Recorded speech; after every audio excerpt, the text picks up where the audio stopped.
Goddamn.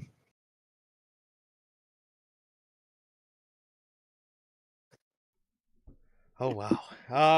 Man, what is going on, everybody? What is going on, everybody? How's everybody doing here today for another edition of NHP Unscripted? This is episode 263, and thank you guys so very much for joining us here today again for another edition of Unscripted. Now, on this episode of Unscripted, we actually don't have any SmackDown to talk about, being that Clash in Paris happened, and I mean, 9 times out of 10, we don't have any SmackDown to talk about anyway, but this week we actually have no SmackDown to talk about. Actually, wait, didn't Next week Sammy... we'll probably have SmackDown. Okay, yeah, we actually Oh, might yeah. have... We did... We do.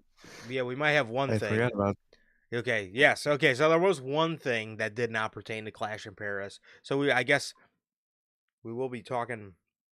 We will be talking a little bit about SmackDown here today, but mainly, per usual, we will be talking about Dynamite, and we'll be talking about Monday Night Raw. Now, Monday Night Raw yesterday was from Paris, as Dynamite was actually from the 2300 Arena in Philadelphia. So, both rather interesting, well, both really cool venues, both interesting episodes of their shows, their respective shows, I guess. Agree. So yeah, but with all of that being said, if this is your first time watching, guys, you know how the show works. Every Monday, every Tuesday at 12 p.m. Central, we are on here live with NHP Unscripted, and every Friday at 3 p.m. Central, we are on here with the news. So if you guys did miss, also, after the pay-per-views for both WWE and AEW, we are live directly after the show goes off the air with the official post-show review. Now, if you guys did miss the Clash in Paris review and last Friday's episode of the news, you guys could watch both of those on all platforms. That is Spotify, Apple Podcasts, and if you want to see it first, join us right here live every single post pay-per-view for WWE and AEW, and Friday at 3 p.m. Central for the news, man. Now, if you guys have not got a chance to get your hands on some of the official NHP merchandise, you guys can now find this live on the merch shop. That is bonfire.com. Link is at the top of the description of this very video, man, where you can get this beautiful piece of Notorious Heels merchandise live on the merch shop as we speak.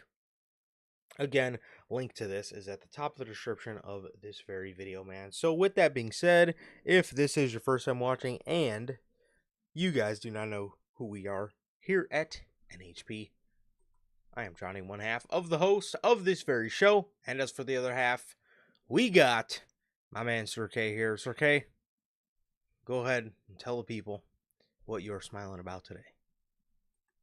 Well, Still can't answer that question, man. But I'm doing good, man. I'm doing good. Just been chilling, man. It was an interesting morning. I'll tell you guys that. But watched, obviously it was Clash weekend, and then it was Monday Night Raw in France, man. So we got that. It was very talkative, you for certain parts, you could say.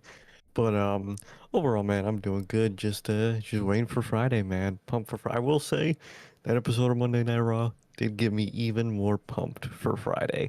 Um, so I am actually very excited for Friday. Speaking of Friday and speaking of John Cena, man, I'm gonna hit the Durante real quick, but right after, I have to ask you an opinion about the thing we finally got, man. But Durante, always ask, how's life? How's the family?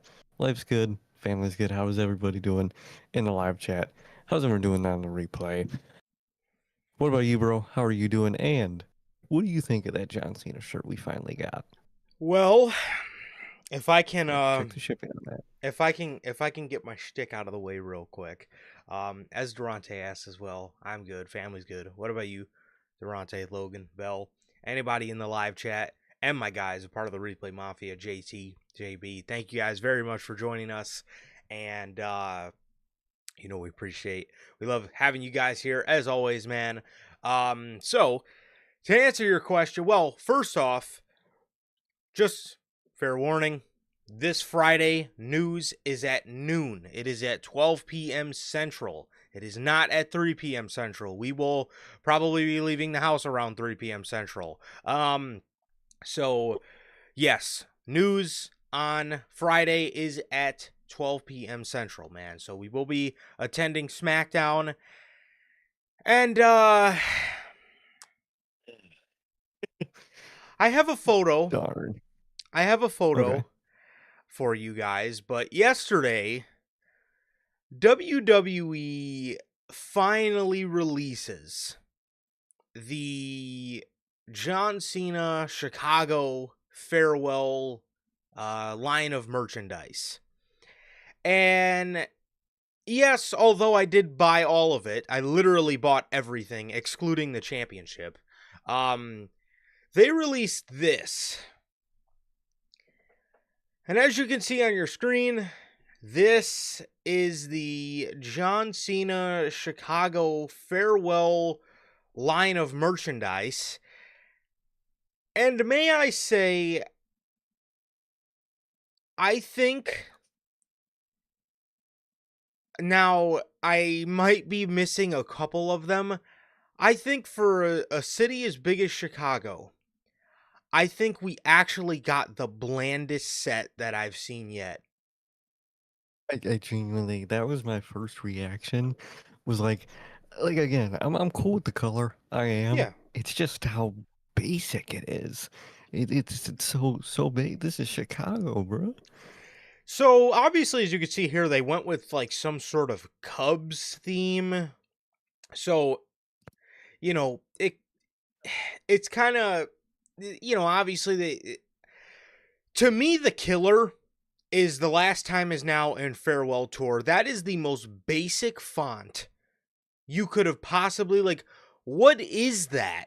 How do you not go with the cursive Bulls lettering? Because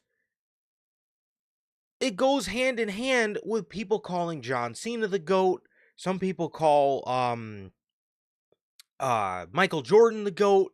It makes Yeah. no sense. And like to me, now again, this is also coming from somebody who doesn't watch baseball, but the Bulls are Chicago's like iconic team to me.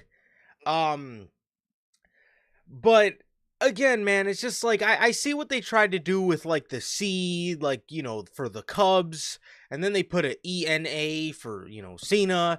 Um Personally, I would have had his silhouette, doing the salute, standing in the Chicago Star, and I would have put The Last Time Is Now farewell tour 2025 in that Chicago cursive Bulls lettering. But again, I might be forgetting some, dude, but to be 100% honest with you, bro, maybe I'll see a collage of all the photos and say, well, maybe no, that one was a little blander, but like from what I'm looking at, or from what I can think of off the dome, I actually think with our fucking luck, Chicago ended up being the one that got the most bland shirt out of all of them. I mean, again, I'm gonna shut up and take my merch because I did, again, like I said, excluding the championship, I bought the whole entire set. But like, that is you kinda did us dirty. I cannot lie. I can't lie. It just being honest. 100%, I think they kind of did us dirty. It's not even that it's bad, it's just so mid that it's annoying, if that makes sense. But I bought it, obviously, and, had I just checked the shipping process, that motherfucker's still processing, so probably gonna get like 2.5 weeks on that one, man. But, So but yeah, man. hmm from what I seen, I think, yeah. So it looks like, because you know how they do special event items. So I got the t-shirts and the socks say they're special event items, but the towel set and the hat say that they ship within 2 days. So yeah, so Towel, that's good. the t-shirts are special event items. For me it says September 30th right now, but I'm assuming they'll get here in like, I'm assuming they'll ship in like a week. It's usually how Fanatics does it. Yeah, fanatics, man. But yeah, man, it's just really basic, man. I'm down. Even like you could say like it is like trying to be Cubs theme, which like the C kind of does it, but like that's the only thing. Genuinely, other than the C, Yeah. it's just a blue John Cena shirt at the end of the day, man. And it's just Yep.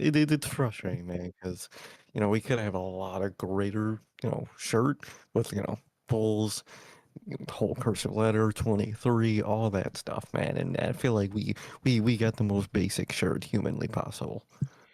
Yeah, we literally did, man. And I was like, and I'm thinking, I'm like, am I being too harsh? But then I thought, Belgium, L.A. Dodgers, fucking dude, dare I say, Phoenix, San Antonio, um, both of the New York football teams got a dope shirt for the Giants and the Jets. Um, the Knoxville, Tennessee one. And then I thought to myself, just man, they kind of did us dirty, bro. They kind of did us dirty, and it's like, yeah, it's just like shame on whoever created that, because how do you think Chicago? And again, even if you're doing Cubs, there was still a lot you could do. You could have did the lettering white with like the blue pinstripes through it. You could have actually did a Cubs font and not that. It's literally the most basic font ever. I could probably find that fucking font in Google Docs right now if I wanted to. Um But yeah, man, I mean, it's just, again, I bought the whole set, so I guess I can't really complain too much, being that I dropped a fucking bag on merchandise yesterday. But, like, I also have a right, again, being that I did buy it, to say that that's pretty bland, bro. That's pretty bland, and you should actually be ashamed of yourself, because the it's Chicago, bro. We now, again, no personal bias at all here, but we are literally the best fucking city in the world, and that's what you Yeah, fucking at least did. That's what at you the did. very least we are the best city in the US, at least, if not the best city, man. And personal bias here, I want a fucking Bulls relationship. Bulls, as people from Chicago, I would say Bulls are our biggest sports team. I just think that would have been a better shirt overall. Yeah, it's like if you look at like Chicago sports and which teams are, I guess, most iconic, there's no way you don't say the Bulls. There's just no way. Now, I can admit, if you're looking at, like, iconic teams, the Cubs are probably second. The Cubs are probably second. They have a very diehard fan base, and the culture there, no matter how good or bad the team is, the culture at Wrigley Field is always maintained. But, like, how do you not go with the Bulls? Like, it doesn't make sense to me. And, like, they usually have his silhouette standing in something. How you did not have the silhouette standing in a Chicago Star is just completely absurd to me. It is completely absurd. But honestly, man, honestly, I just, like, I sent it in our group chat, and I just put because that was my reaction. I looked at it and I'm like, is this a joke? Literally, Like, dude. is this a fucking joke? Like, this is this is the shirt me and Sir K have been fucking hyping up on the podcast for the past fucking year. I'm like, this is it? And, like, so many people got, how the fuck did Indiana get a better shirt than us? Huh? Indiana's one of their biggest places they go, Oh man. That's one yeah, of their three major cities. the home base. Indianapolis is one of their home bases, man. But yeah, dude, it's just like even I would be completely fine with a Cubs theme, but like that's basically not even a Cubs theme shirt. It's just a blue shirt with a big C. Yes. Like if it was like full Cubs theme, I actually wouldn't have minded at all. I would prefer Bulls, but I wouldn't mind it at all. But like it's literally just a blue John Cena shirt Because, at the end bro, of the day, and that's disappointing. yeah, bro, because look, I'll show you guys the picture again. Look at the last time is now towel. Look at the you can't see me. if you look at like 90% of the other ones, they actually get their own font. This is literally, at least the You Can't See Me, that is basic John Cena font. And then the last time is now on Farewell Tour on the shirt. What is that? You mean to tell me you couldn't have went with the Cubs, like a Cubs font, or like the font that they use in like their Wrigleyville jerseys? I don't know if they still use those, but like something, bro. Or like, look at the last time is now towel. What is that? Like, Fucking silhouette around a fucking baseball or something. Do something, dude. and Fuck. even too, You if didn't you do nothing. literally too, even too, if you look at what France just got for like, if you notice when he held up the towel that says the last time is now, it was cursive lettering because it fit the vibe of France. Why did we not go with another font? That is just, that is the most bland of, but it almost to me screams they were focused on the France shirts. They might have actually forgot until the last second and they had to throw something together, which, dude, I could have thrown something together in 30 minutes that would have been better than that. 1,000%. We could easily made the fucking most goated John Cena shirt ever. And like, dude, how do you not plan the? You knew you were coming to Chicago. Why do you not have these? When you set these arena dates and you said John Cena to be at these dates, just mock up the shirt then. Like, I don't get it. I really don't. But shout out to San Antonio and shout out to Phoenix, because up until this point, and shout out to Belgium, because I think those have been the best ones. Oh, the LA Dodgers one was hard too. I like the LA Dodgers one a That was lot. a little tough. Well, it was. But We're at the bottom.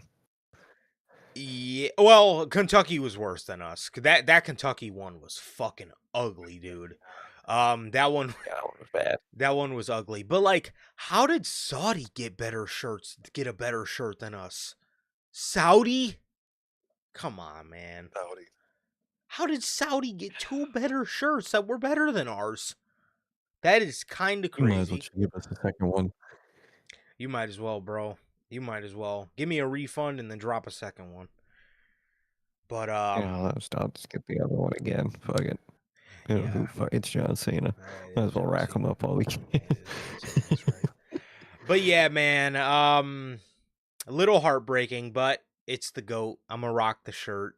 And we're gonna do what we do, bro. But the reason I can't be too mad is because I may or may not have one too many of those things. So I do actually have the nice ones to rock. The only nice ones I'm missing is that I like can say I really want are the Belgium one and the LA Dodgers one.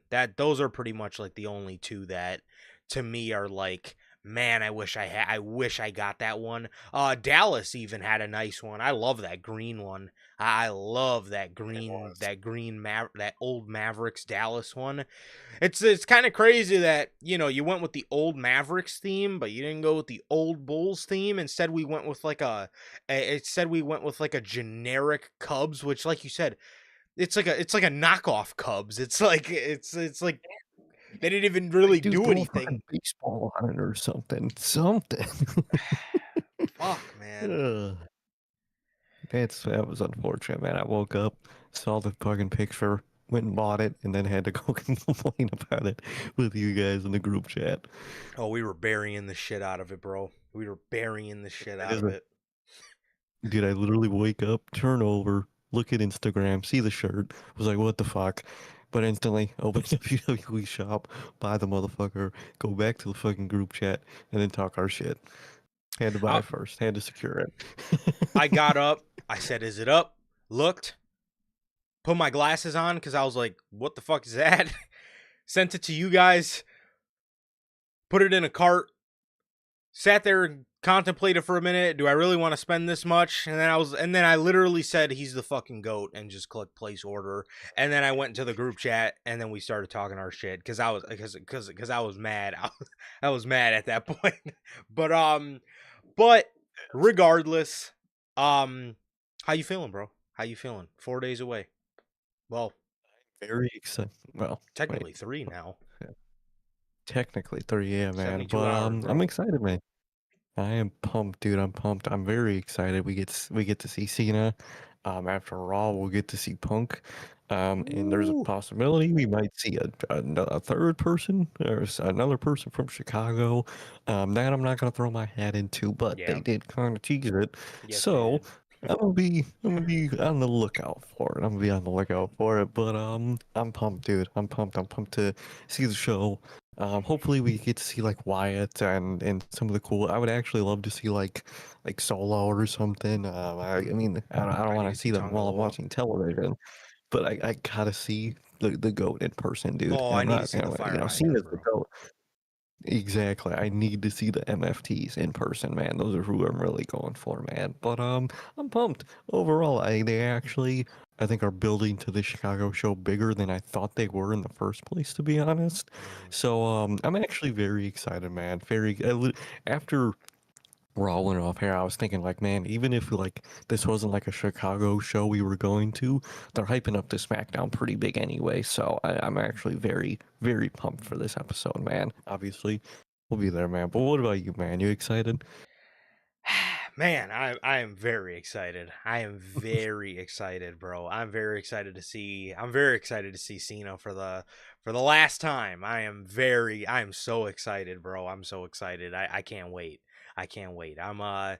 Um excited to the Wyatts are. I'm really hoping we see some sort of like Jacob Fatu return. I kind of miss the guy and I really want to see him live.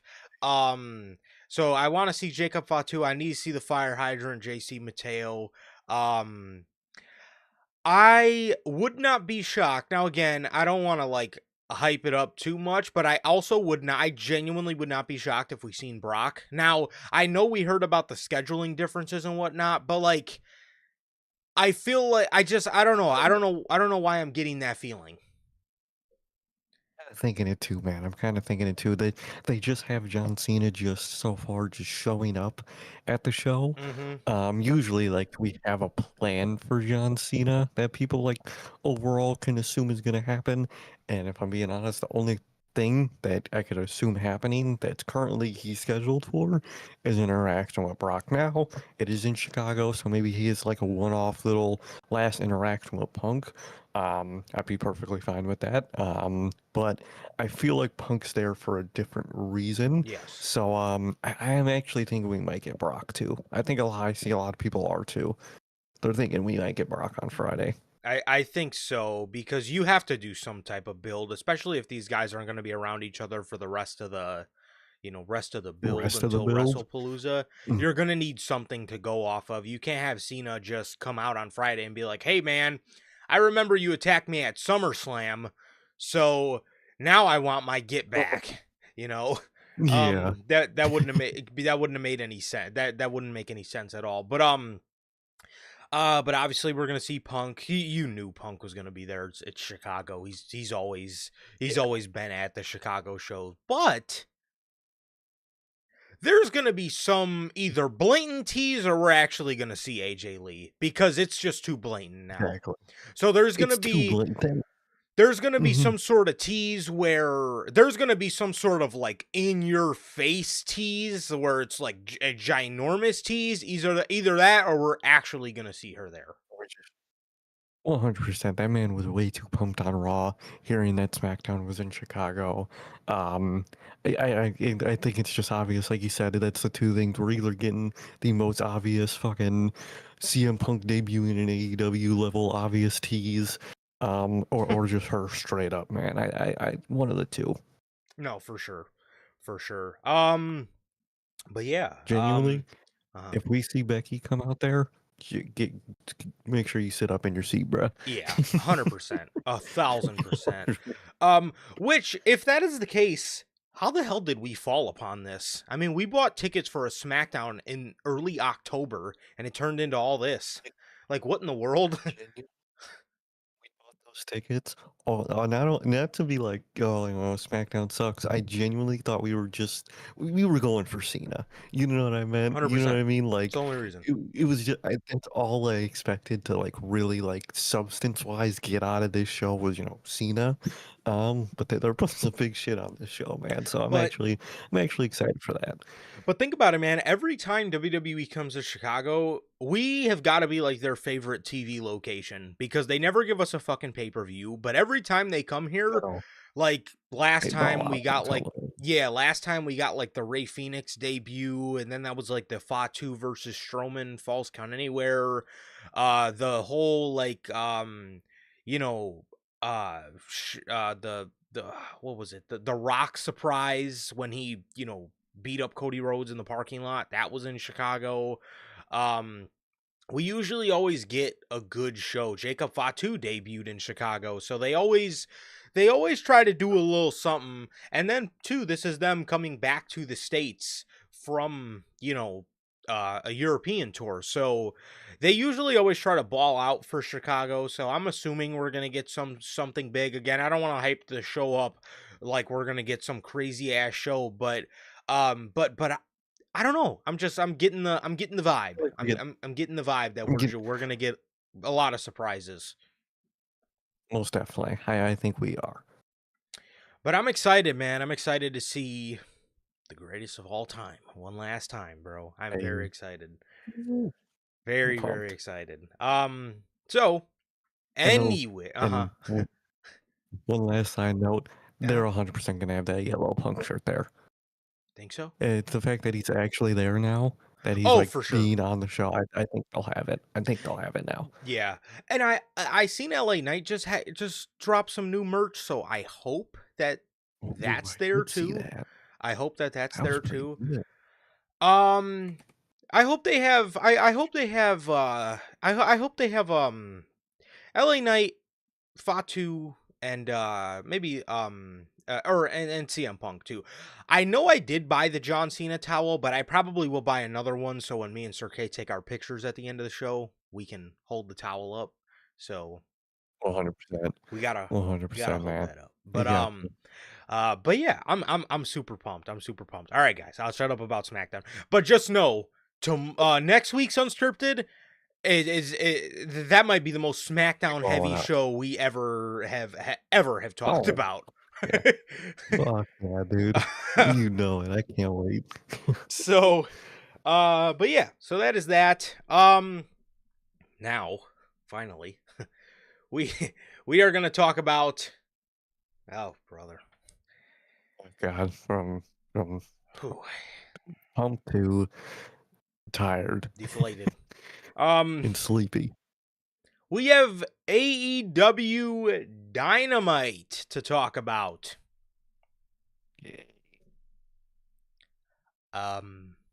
This episode of Dynamite was your August 27th edition of Dynamite from Philadelphia's 2300 Arena, the old ECW arena. I actually thought the vibe and the set in this arena were fucking dope. It did give me ECW vibes, and like the way they set it up with like the slim ramp, I loved it, to be honest, man. I can't lie.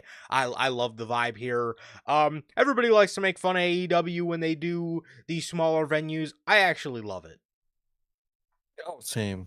I love it. I actually did really like the way it looked. I like the slim entrance stage, and I loved like just the way the stage looked with like the big chain link fence around everything, dude. It's just it looks super fucking sick, man. And I actually love the vibe to that show. 100%. 100%. So we get the open to the show with FTR. FTR is out here, and they are claiming that there has been a miscarriage of justice because the illegal man pinned Dax that past Sunday, which was Forbidden Door. They then press referee Paul Turner. Stokely is getting in his face, telling him to get off their dick and reverse the situation. Him and Paul Turner start pushing each other. He starts pushing Paul Turner, and then Paul starts pushing him back, and FTR is getting in the way. I actually love that dynamic. I love Stokely just acting tough. Oh, he's hilarious. Yeah, I love when he like acts tough, but then like when somebody gets back in his face, like FTR is there to get in front of him. So it's a cool dynamic. I really like it. So after that, Cope comes out from the entrance ramp, and then Christian comes from the crowd, and they start. He gives Stokely a kill switch as these guys brawl with FTR. Cage gets on the mic. This is after the brawl. FTR standing on the ramp. Christian gets on the mic, and he says that, from what I understand, you two both have fathers. Copeland then grabs the mic. The crowd starts booing. He says, Copeland says, "You guys are all a bunch of sickos. Here, fine." And then Christian grabs the mic back and he says, "Those bitches are dead." Bob.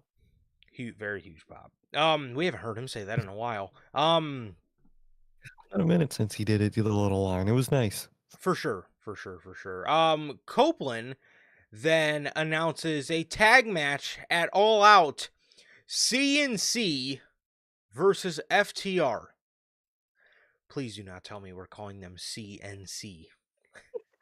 I don't think you would call them that. The Twitter reaction to that was actually very hilarious. I don't think good old Cope knows what that means. So I think in his mind he's like, oh, Cope, Christian, or CNC.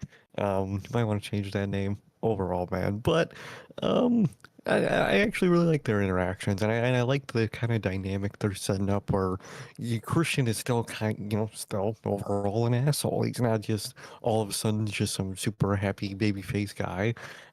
He's still an asshole, and then you have the dynamic of Adam Copeland, who's like not an asshole and like doesn't love the things he does. I like the dynamic they're setting up with these two, and I actually really enjoyed this. Don't enjoy the name. Might have to change that one, but overall, I actually really enjoyed those two. Yeah, that's definitely an interesting choice of letters. But yes, so it is announced for All Out that we will be getting CNC versus FTR. So that was that. It was a decent open to the show. Everything started off pretty hot, so it was cool. It was cool, man. I enjoyed it, and yeah, that was the open. We then get a Darby Allin vignette. He talks about how alive he felt on the top of Mount Everest. And he said when he was up there, he started thinking about all the bullshit the Death Riders have put people through. He says he will take everything from Moxley while painting the words "all out" in blood and lighting his painting up on fire. And from what I understand, it is confirmed Jon Moxley versus Darby Allin for All Out, which kind of hurts me a little bit because I already know that's going to be very good. Dude, I know each coming Dynamite episode, they're just gonna add another probably good ass fucking match out of that fucking show, and we're just gonna have to fucking sit and watch the replay. God damn it. Fucking Triple H and TKO, man. But dope ass vignette from Darby Allin. Really enjoyed that one. I miss having him around and these little creative things he does. Oh, for sure. So yeah, that was that. Jon Moxley versus Daniel Garcia.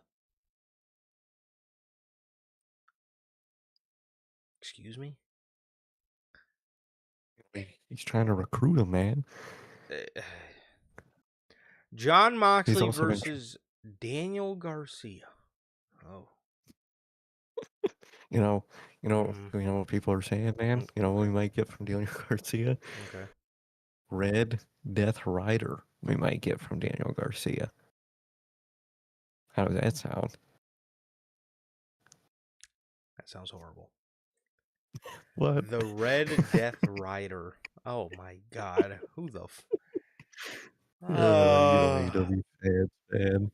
I mean, the man's also been trying to recruit Stat for like fucking 6 months and nothing progressed in that. And I guess he still is.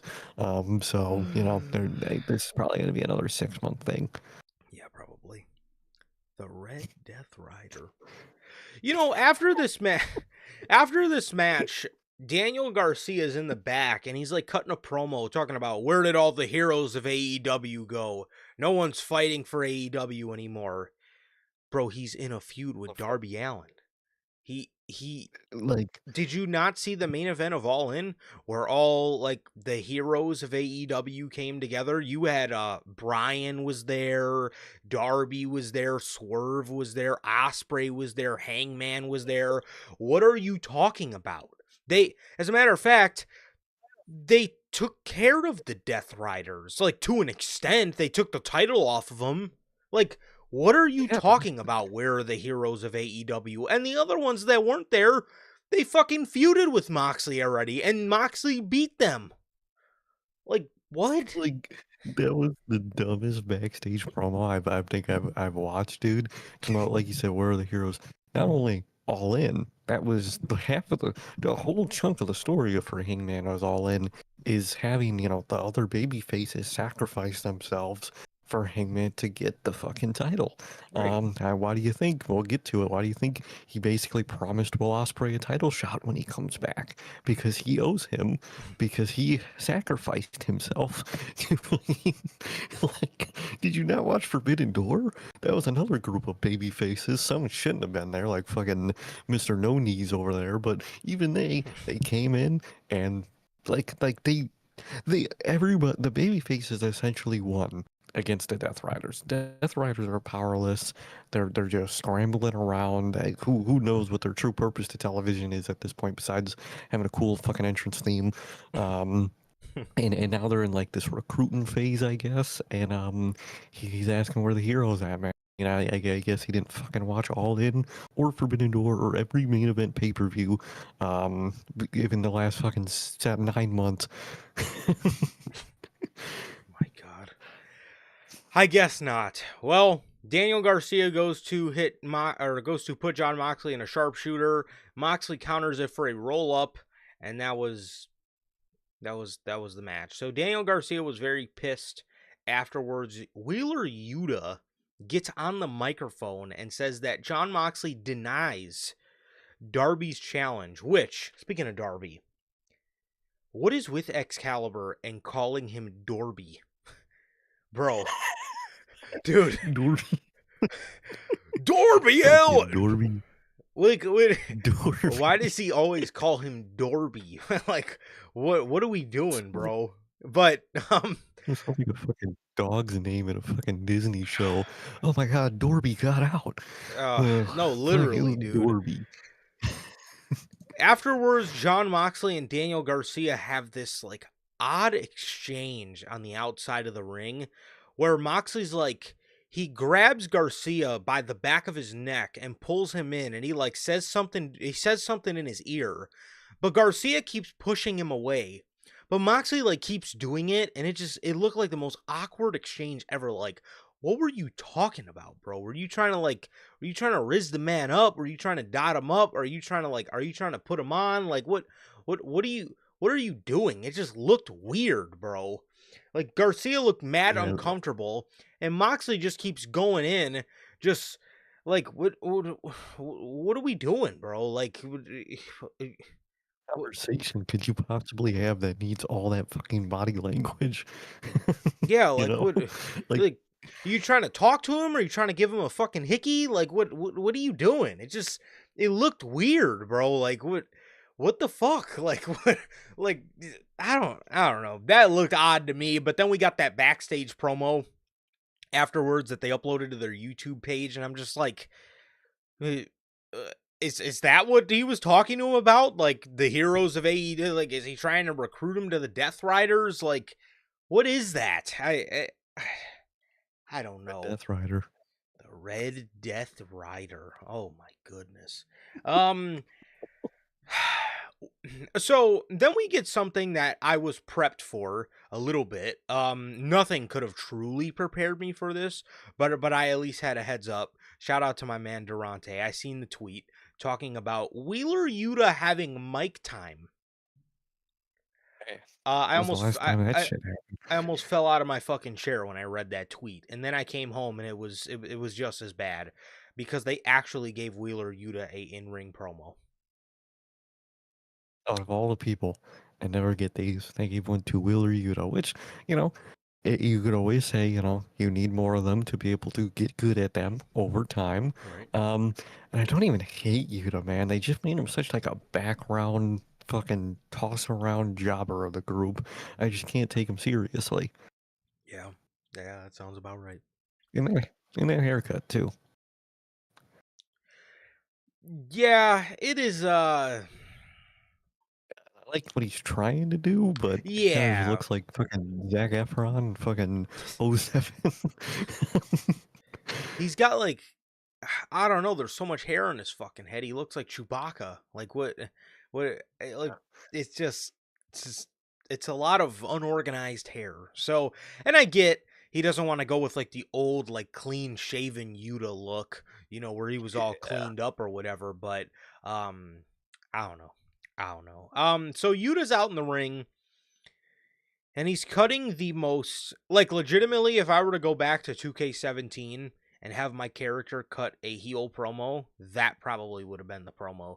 I mean, he's literally out there talking about how he's in his hometown of Philadelphia and he gets no respect, but he doesn't care what the fans think because he's a Death Rider and that's not their message, and blah blah blah, and just the most just fucking generic heel promo you could possibly get before we get the return of Hook. We get the return of Hook. We see the Batman signal and his new theme music started playing. We talked about all that and why he had a different theme song on Friday. Pretty much, long story short, the rights to the chairman's intent with Action Bronson came up. AEW did not like what Action Bronson said about AEW and their environment or their backstage vibe being off. They did not like any of it, and they decided to axe it and give Hook a new song because they don't want to, I guess, platform Action Bronson anymore. Pretty bogus. Again, the song isn't bad. The chairman's intent was just Hook to me. Exactly, and then that's gonna be my instance for a while. I think that was just so perfect for Hook. It really just fit him. Yeah. In this new song again, it isn't bad. It's just it's not Hook, man. It's not Hook, but I'll end up getting used to it. Because it isn't bad at the end of the day. Yeah, it's not. It's not a bad song at all. It's just the reason AEW does things sometimes are just a little bogus, I think. And So focused on Petty. yeah. So, regardless, yeah, Hook comes back. Happy to see him back. No affiliation to the Ops. So that was a bit Weird. odd, I guess, because we have seen him appear a couple times since since he's been hurt, and he appeared to like help the Ops one time, so him coming back and have like nothing to do with them kind of does suck because Hook and Joe is like an amazing pairing. I think those two, just the chemistry that those two have is very good. So to take him away from that to me is just a bit stupid on their part, but we'll see. I could see the Ops coming back into fray because obviously, Death Rider is going to outnumber him if he's kind of trying to face off against Yuta specific. Mm. And Ops are kind of one of the main Ops, unironically, to the Death Riders. So maybe I could see them forming back up during an instance like that on Dynamite. Yeah, that's true. I could see something like that. Because yeah, I mean, it would be kind of stupid to take Hook away from Joe. I think that pairing is just golden. Um Chris Statlander and Harley Cameron versus Megan Bain and Penelope Ford.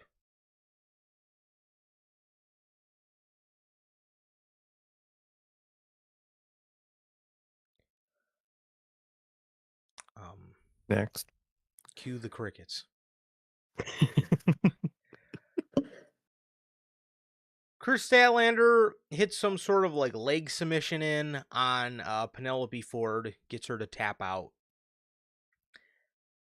and the match was over. Afterwards, they start brawling afterwards, and Willow comes out, but she didn't help anybody. She literally just came out, I guess, so Statlander could just see her face. That quite literally was like the only reason she came out. She comes out and they brawl after, or as she comes out as they're brawling, but she doesn't do anything. And then they Very played up awkward. ridiculously awkward. And then they like played up they played up like how they're trying to repair their relationship. Supposed to do to repair anything. She literally just came out there. She did not do anything. So I was just a bit confused as to why exactly she was she was out there in the first place. But there you go. So yeah, that was Literally. the women's match. It was it was about it was about as useless as the LWO. Literally, which means completely fucking pointless. It's literally just, for them, it's literally just a logo. For her, she just literally just walked out there. Yeah.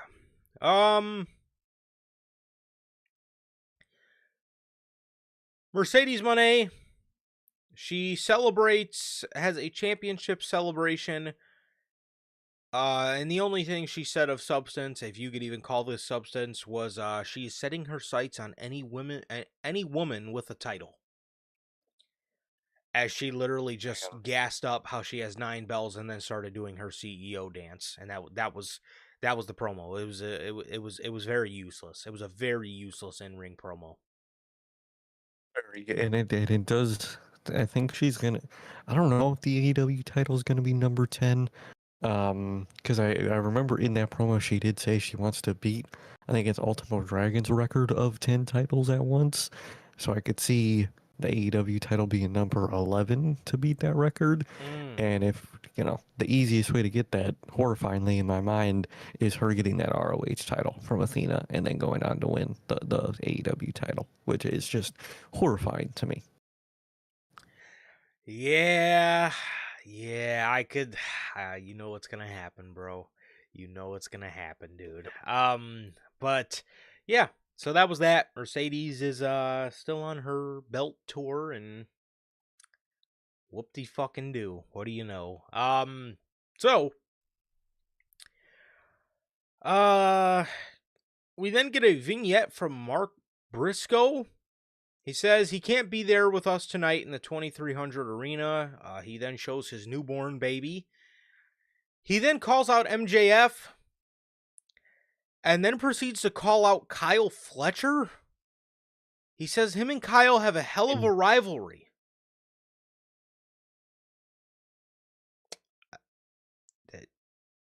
What? And like, what? Why you have MJF who literally said on a little post Forbidden Door little promo that he's coming. He said he's coming for revenge on Mark Briscoe. Why would Mark Briscoe go and go to shoot for a title shot for something when he was literally, it was told by MJF that he is on his ass? What? What? Why? What? Yeah, I don't fucking know, man. That is just like what? Like I'm sitting there listening to this and I'm like, "Wait, why is he talking about Kyle Fletcher? And what do you mean you have a hell of a rivalry? I didn't even know that rivalry existed." Genuinely, when he said that stat of you got this many wins, I got this many, I was like, I don't remember a single one of those matches. Okay, I Don't they guess. have 2-2 against each other? Was that the stat he said? I think so. I'm pretty sure that's what it What was. the hell did they face each other 4 times? Horrible. Horrible, bro. Good lord. Next up, we get the Don Callis family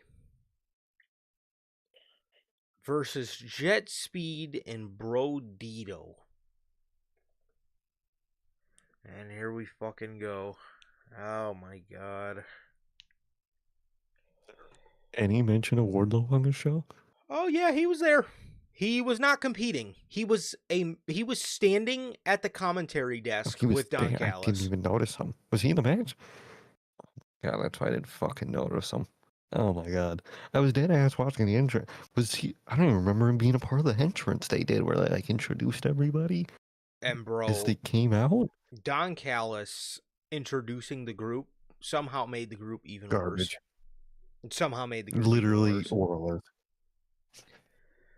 So Don Callis comes out with Wardlow, and instead of Wardlow actually wrestling because this is his first week of Dynamite back, no, he's standing there doing introductions, he's standing there next to Don Callis doing introductions.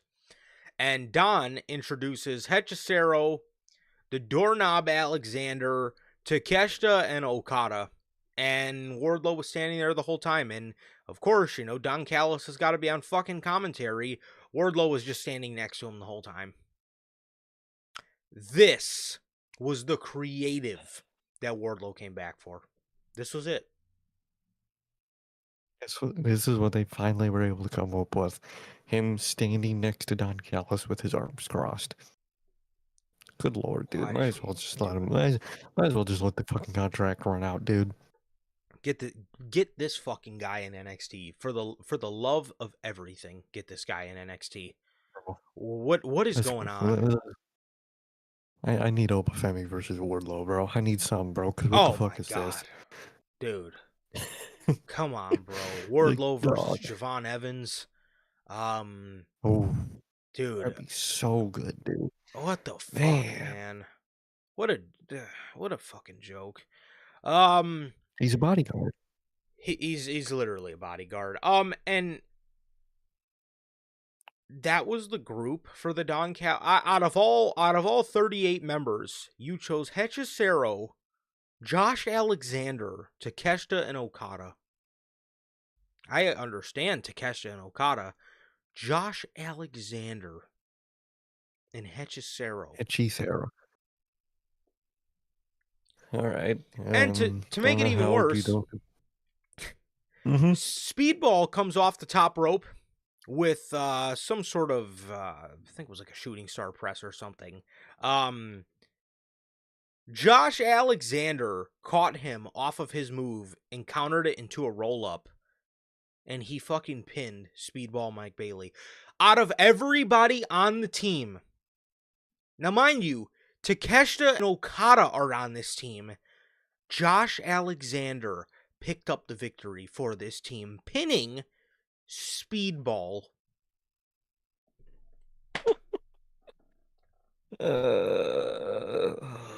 What the fuck, dude? Oh my! What in the fuck is that?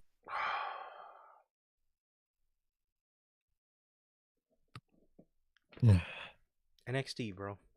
NXT. Oh, he could have been, dude. We could have been getting fucking. I don't want to say these matches because I would be sad, bro. Oh. Like Mike Bailey versus Obafemi. Mike Bailey and Javon versus Evans. Fucking. Mike Bailey and Ricky Saints. Mike Bailey and goodness. Fuck, who the fuck else is in it? Somebody. There's somebody, okay? But no, he's getting Dark State. He's getting he's getting pinned by Josh fucking Alexander. This bland, the most blandest dude on the AEW roster is who Speedball's getting pinned by. Out of everybody on the Don Callis family, on the team tonight or this past Wednesday, Josh Alexander gets the pin to secure the win for his team. Are you actually kidding me? Literally.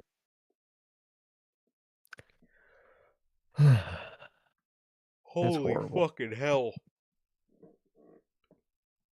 Adam Page, well, we weren't done with the Don Callis family. Adam Page comes out for a promo, and he says he thanks Will Ospreay for everything that he's done for him in AEW. He says if MJF ever wants to sign his contract, he will beat his ass before the ink is dry. And then Don Callis comes back out. He says there's a long list of guys in the AEW locker room that want his belt. And he knows because half of them he has under contract. Please shut up. I fucking hate this storyline so much. I just please, So bro. dog shit. He says it's not a matter of if they will take the belt. It's a matter of which one will take the belt. I hate it. I swear this has gotta be, and I'm not even exaggerating. I would actually take the main event mafia, or the mid-card mafia, sorry. Yeah. The mid-card mafia of Bobby Lashley, Baron Corbin, and Drew McIntyre over. I would take the Dogs of War. Yeah. You guys remember the Dogs of War? Braun Strowman, Drew McIntyre, and Dolph Ziggler over the Don Callis family. Let me think of some of the... I would probably take the Trust Busters over this horse shit. This is fucking awful. This is fucking horrible. This storyline, if you could even fucking call it that, with what they have going on here with the Don Callis family. This is so ass. What is this? What is this group, bro? Oh my, horrible, bro. They are the most overexposed group that absolutely makes no sense with the story of Don having all of these guys under contract. What does that mean? He has them under contract, and yet all of them are fucking losers. So what does this do for your career? Yep. So if you're looking at this kayfabe-wise, why would you sign ever to be a part of the Don Callis family? This does no good for anybody. It doesn't. You literally just give Don Callis a portion of your contract and you literally gain nothing out of it. It's dog shit. It's fucking dog shit, and I'm sick of them on TV, and we just need a massive break from them for a while. Horrible. And so after he says which one will take the title, the first two dorks you see are Lance Archer and Rocky Romero. And I said to myself, well, it's definitely not going to be either of them. And to make it even worse, Josh Alexander and fucking Hechicero come out next. You honestly... It's gonna be those two. Yeah. You honestly expect me to believe these two and the other two, the four of them, Josh Alexander, Lance Archer, Rocky Romero, and Hechicero, stand any slither of a fucking chance to beat Adam Page? Okay. They surround the ring. They start attacking Hangman. Jet Speed comes out for the save, and then Kenny Omega comes out for the save as he still has yet to find his way out of the Don Callis vortex. And they take apart the Don Callis family. Hangman and Kenny hit the buckshot V-trigger combo, and then they hug. And that was it. That was the segment. It was horrible. I mean, Hangman's promo was cool, but then once I seen Don Callis, all aura flies out the window for the segment. As for Kenny, I do not know why he came out there. He apparently, like we talked about it on Friday, Kenny's dealing with a lot of serious pain, so I don't know why he's on television at this point, at all, quite frankly. So yeah, I don't know why. I don't know why, but I hope Kenny ends up being okay. Hope Kenny ends up being okay, and I hope he is okay. I don't know if his pain is a new thing, but he was on Dynamite and he was moving around.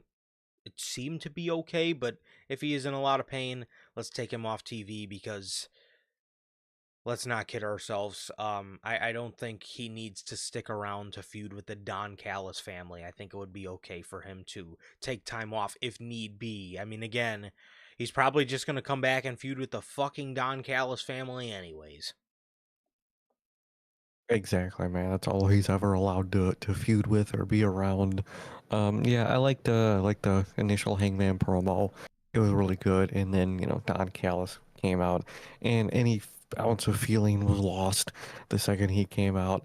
And him and Kenny and Hangman coming back together is really cool, but there is that black cloud of Kenny's pain. So if it is there and it's prominent, dude, just let him take the time off, dude. This can wait. You can do a million other things in the meantime.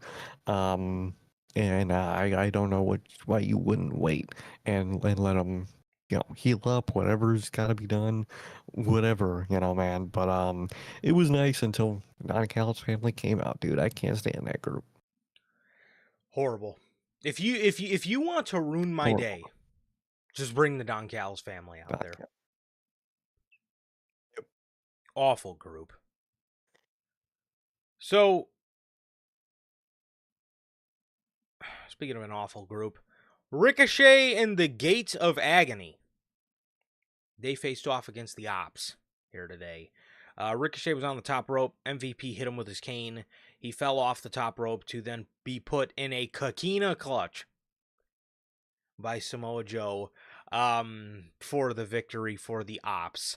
Excalibur, please, for the love of everybody, stop calling it the Coquina clutch. It's Coquina. Coquina clutch. Yeah, Coquina, Dorby, they fucking dude. That commentary is something else, dude. Dorby Allen. Yes, but afterwards, the Hurt Syndicate brawl with the Gates of Agony because of, obviously costing them the tag team championship. So I guess that's what's next for the Hurt Syndicate is Ricochet and Gates of Agony. Honestly, what this tells me, there might have been some sort of problem with the Hurt Syndicate refusing to put people over, so now Tony Khan's going to put them in the most random feud ever as some sort of punishment, I guess. So, which 100%. It's unfortunate. it really is unfortunate because at the end of the day, I get they're just protecting their characters, but like you don't want to make yourself, because AEW's had that problem a lot where like ex WWE people come in and only care to protect their characters. At some point, you gotta help the company out, And I mean, I get they wanted to put over a young team or whatever, but like at the end of the day, this is what your boss wants. Are you a team player or are you there for yourself? It just, again, I get both sides of it, but like I also can't blame Tony Khan because there's been people to come in and do stuff like that. So, you don't want to make it look like somebody has creative control. So, I mean, it's just I get both sides of the coin, man. But it's like, I could see where Tony Khan comes from, where it's just like, dude, you came to my company. You can't come into my company and act like, you run shit at the end of the day. So I don't know. It's unfortunate, but yeah, I do think this is the punishment, though. I think these guys are going to probably be slowly teetered down the card. I think so. I think they will. I think they're being punished, man. And it's unfortunate. It's just an unfortunate situation. I agree, with the Hurt Syndicate completely in their mentality going about all that. But it's just a circumstance of, like you said, AWS history of, ex-WWE guys trying to throw weight around. And I think to Tony Khan, that's all he sees it as. Yeah. And obviously I think this is a form of punishment, which is unfortunate, man. They're genuinely one of the best parts of the show, man. And I hope, any type of beef and any type of feathers being ruffled can all just settle. Hopefully, because they're a great act, and I would hate to see them dwindle down the card because they're one of AEW's most over acts. And the main event was Darby Allin versus Claudio Castagnoli in a Falls Count Anywhere match. To be honest with you, bro, this was one of my favorite TV matches this year. This was ridiculously really good. fucking good. This was ridiculously. This had no business being as good as it was. So, Oh, these guys were going. Nuts, dude. yeah, no, they really were. So Claudio is he's aura farming again, and this time he's standing between two mobile minis. He's standing between two mobile minis. Which if you don't know what a mobile mini is, it's just like a little trailer. Yeah, like a shipping container trailer, essentially. Yeah, it's like a shipping container trailer, but I believe those mobile minis were the ones with like windows, so I think they're basically like a pop-up office pretty much. It's kind of Oh, yeah, they were. kind of what I guess that whole thing was, but Claudio is standing between two mobile minis with a red light on him. He then goes to walk in the arena, and Darby jumps off a different shipping container. So Claudio starts taking care of business. Darby didn't really get too much offense in before Claudio put him in a shopping cart and rammed him into a parking block. And once the cart hit the parking block, Darby Allin launched out of the cart into a pile of chairs. He then set up a TV like it was a table and put Darby Allin through the TV. These guys then battled into the ringside area where Darby climbed one of the pillars in the 2300 arena and did a coffin drop off of it. Claudio would get Darby in the ring, pick him up in gorilla press position, and throw him onto the announce table. It's a brutal looking spot. Brutal looking spot. Oh yeah. So Claudio would then hit a gut wrench superplex onto a chair, a chair mountain. Pretty much, there was a bunch of chairs in the middle of the ring, and he gut wrench suplexed Darby Allin onto all of them. He then Claudio would then get pushed into the exposed turnbuckle and get hit with two coffin drops for Darby Allin to pick up the victory in this Falls Count Anywhere match to give Darby Allin the victory. This was extreme. This was very ECW-esque, being that they're in the old ECW arena. And I love this, man. I love this match. Like I said, this is one of my favorite. This is one of my more enjoyable TV matches out of the year. And what can I say, man? I thought it was I thought this was I thought this was a very good match. I thought this was a very good match. Thought it was too. I overall liked it a lot, dude. Thought it was brutal. Thought it was crazy in all the right ways, man. Perfect fitting for where they were. And I like what they did here. I like what they did here. I'm surprised that God himself, Claudio, lost, but happy for the situation, man. I'm glad Darby got the win. For sure. Afterwards, Gabe Kidd came out with the Death Riders, and they attacked Darby Allin. Darby pushed Gabe Kidd into Moxley, which gave him enough time to dip before the Death Riders could dismantle him, I guess. But yeah, so that was that. Dynamite, honestly, man, other than Darby Allin and Claudio, to me, was middle of the road, per usual.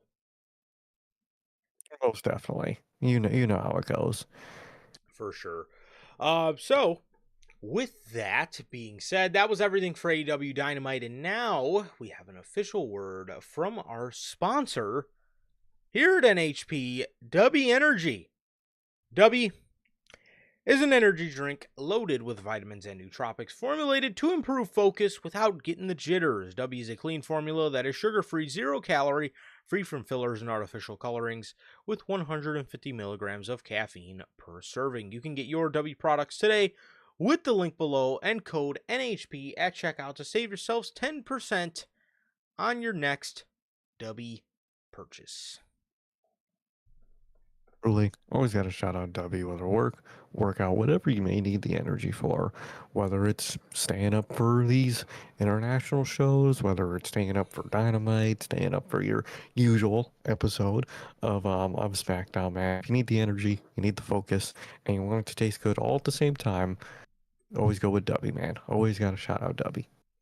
Of course, man, of course. So, with that being said, thank you, as always, to the official sponsor of what we do here at Notorious Heels, W Energy.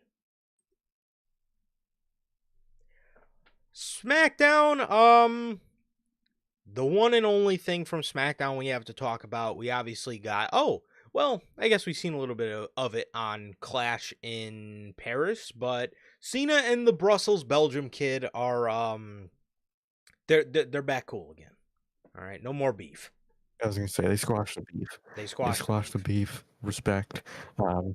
Two adults just doing what two adults do, man, and squash the beef. Exactly. Other than that, day. that's all it was, bro. That's all it was. I had a bad day. Bad day. That was it. It's all it's all it was. It's all it was. Just a bad day. Not like the Funny. not like a couple weeks before that you absolutely mauled Cody Rhodes and beat the holy hell out of him, but just had a bad day. So Bad day. to be honest, bro, the only thing that was on SmackDown, SmackDown that was worth talking is Solo Sikoa defended the United States Championship against Sami Zayn, and Sami beat him. Sami beat him in the United States Championship match that they had and won the United States Championship. How are you feeling about this, bro? Genuinely, I have no clue what to feel, man, because I don't know what putting the U.S. title does for Sammy. I think I would have just waited, the possible world title. But if it isn't going to happen this year, which as time goes on, I'm thinking it's not, maybe it's a good, thing to do now while you wait another to fucking give the man a world title. I don't know, man. I also really feel bad for Solo. I don't think he got any time with it, and people were pumped when he lost it. And even though Solo is one of the only good parts about SmackDown, I don't know, man. I think it's just an unfortunate situation, personally, for me all around. I don't like the way they did Solo. I don't like the way they're doing Solo. I don't think people appreciate Solo the way they should. And I like Sammy, and I'm not even mad that he won the title at all. I just don't know the point to him winning the title right now, man. I don't know, man. I don't know. But what do you think about this?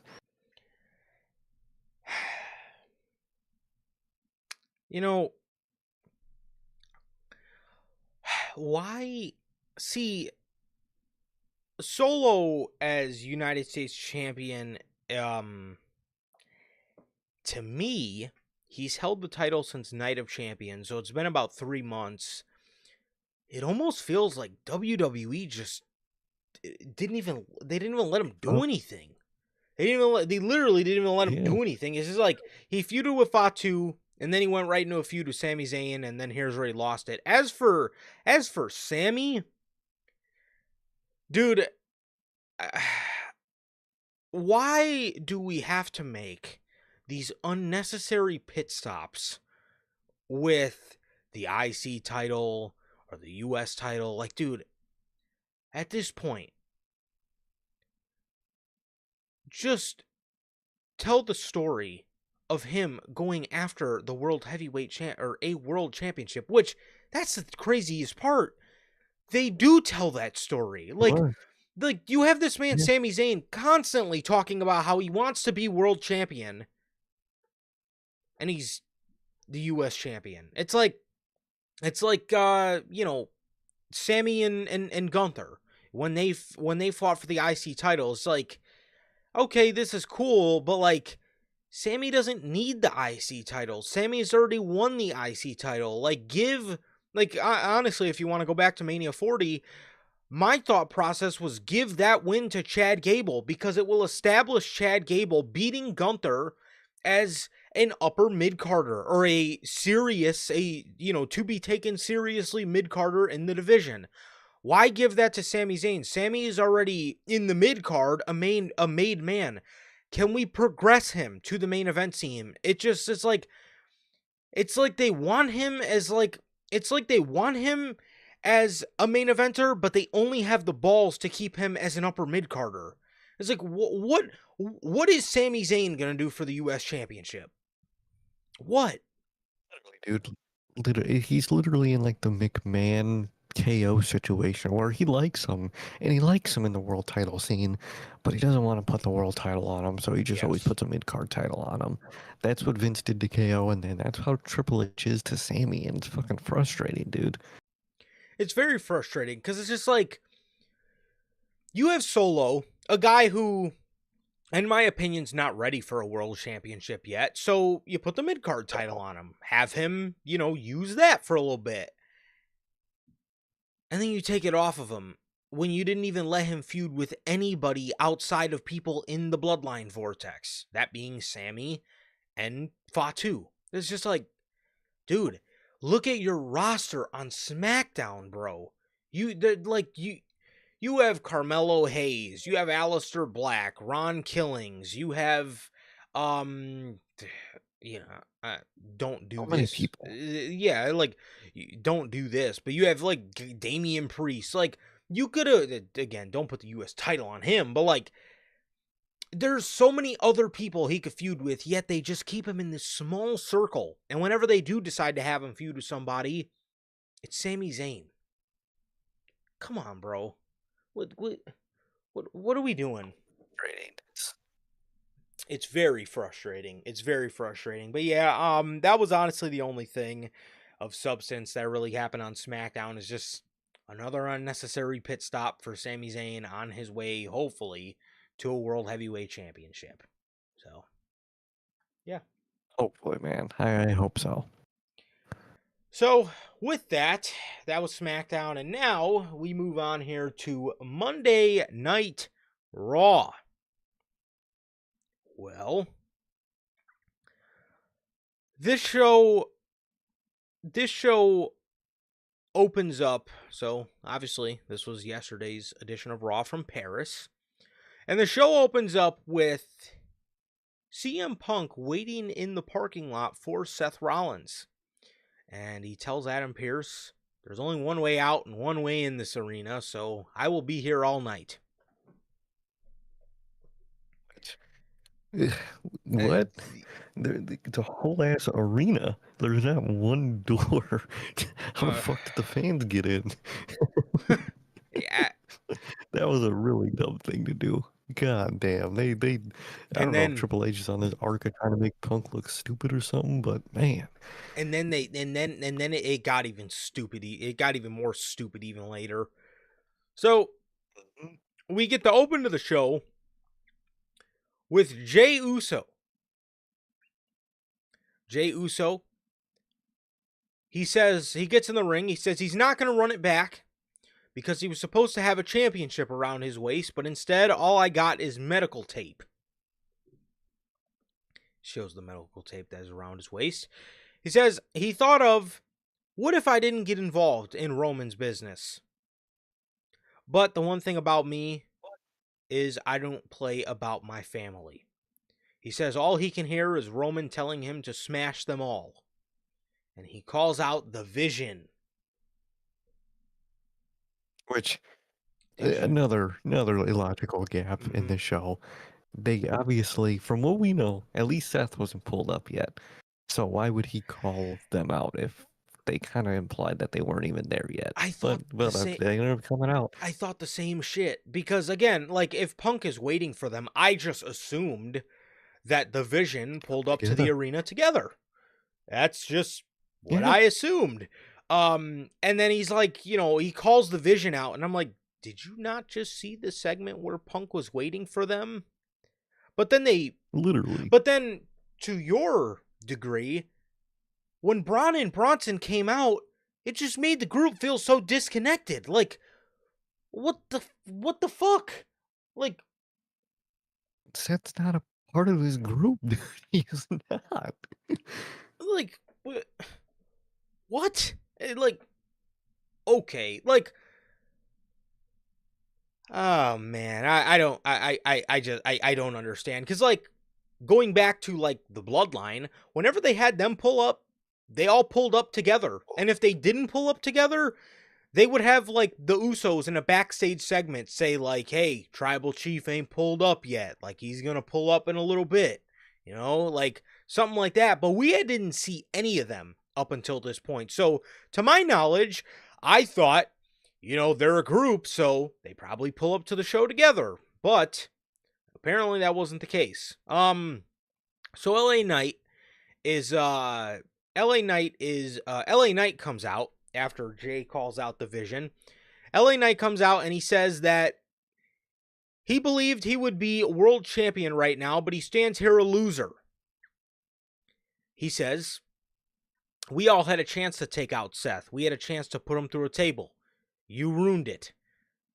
I had him with a BFT in the middle of the ring. You ruined it. Elbow drop through the table. You ruined it. And you ruined it because you don't understand. But I can get you up to speed real damn quick. So the Bronze come to the stage. I'm out. And I'm sitting there like, wait, so did Seth just not pull up? Like, okay, I guess they just don't ride together? I was kind of confused by that. Triple H, I think you should know better than anybody. It's the small things. But okay. Or even have Adam Pearce tell CM Punk, the only people out of the Vision that people seen all day is Braun Breaker and Bronson Reed. Nobody's seen Seth. At least A simple line like that would have sufficed, man. Nothing. So LA tells the Bronze that they do not have their babysitter here tonight. So if they need to rub some brain cells together to say a sentence, then just take your ass to the back. Braun, he tells LA Knight that he has enough brain cells. He has enough brain cells to beat him because he's done it twice. Yeah. Did you also notice these two came out to like a new theme song? Did you notice that? I genuinely, dude, I thought it was Bronson's at first because his is just so pointless. I just assumed it was him. I actually didn't know the theme song. I couldn't tell. It was the most generic nothingness anyway. Yeah, it was. No, it really was. It was. So I noticed it didn't sound like their mashup, and it wasn't Bronson's theme, but it also wasn't Braun's theme either. So I was kind of like confused as to like when did they get this new song? So, but Bronson suggests that these two are good enough to face them tonight. Braun reiterated the same thing. He said, yeah, it looks like you guys are 100%. So why don't we do it? LA says, me and Jay have our differences, but if you guys want to get your asses kicked tonight, then let's do it. Jay then says, you already know what it is. 4 letters, 1 word. Yeet.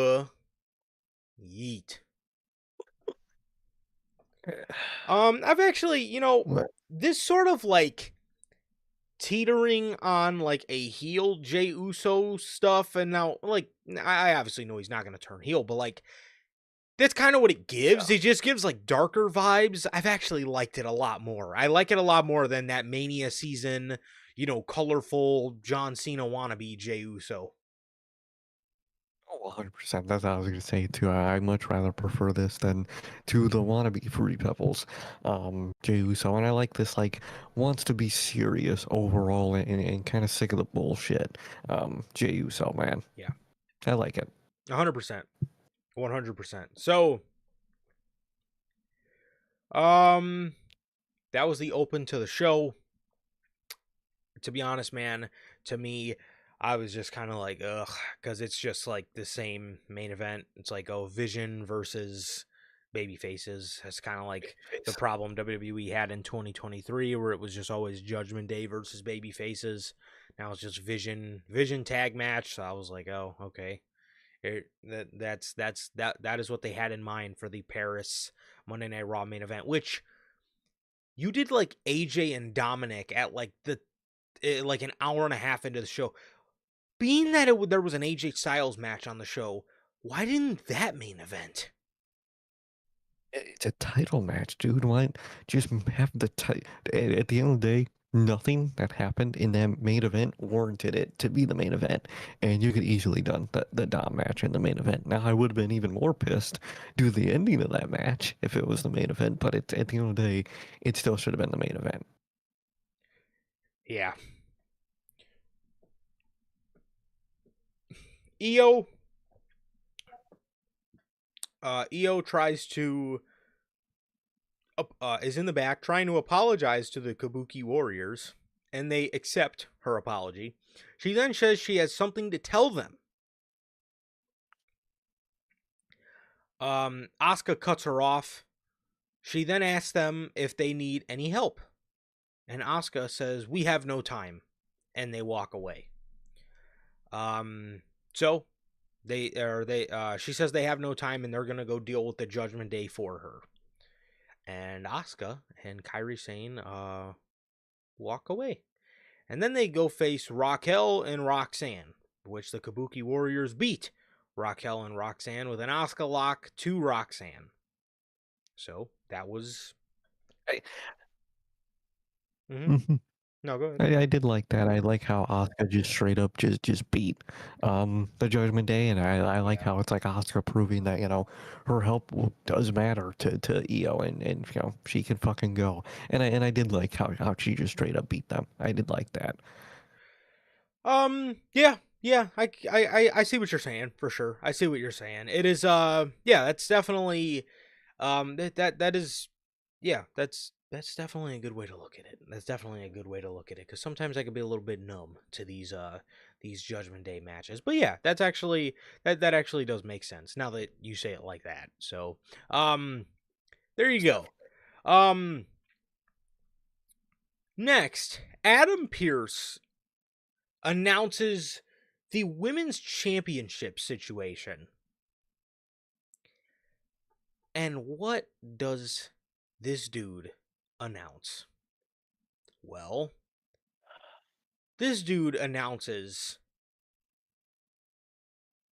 Stephanie Vacher. And I knew as soon as he said there's two women that were owed a title shot, I was like,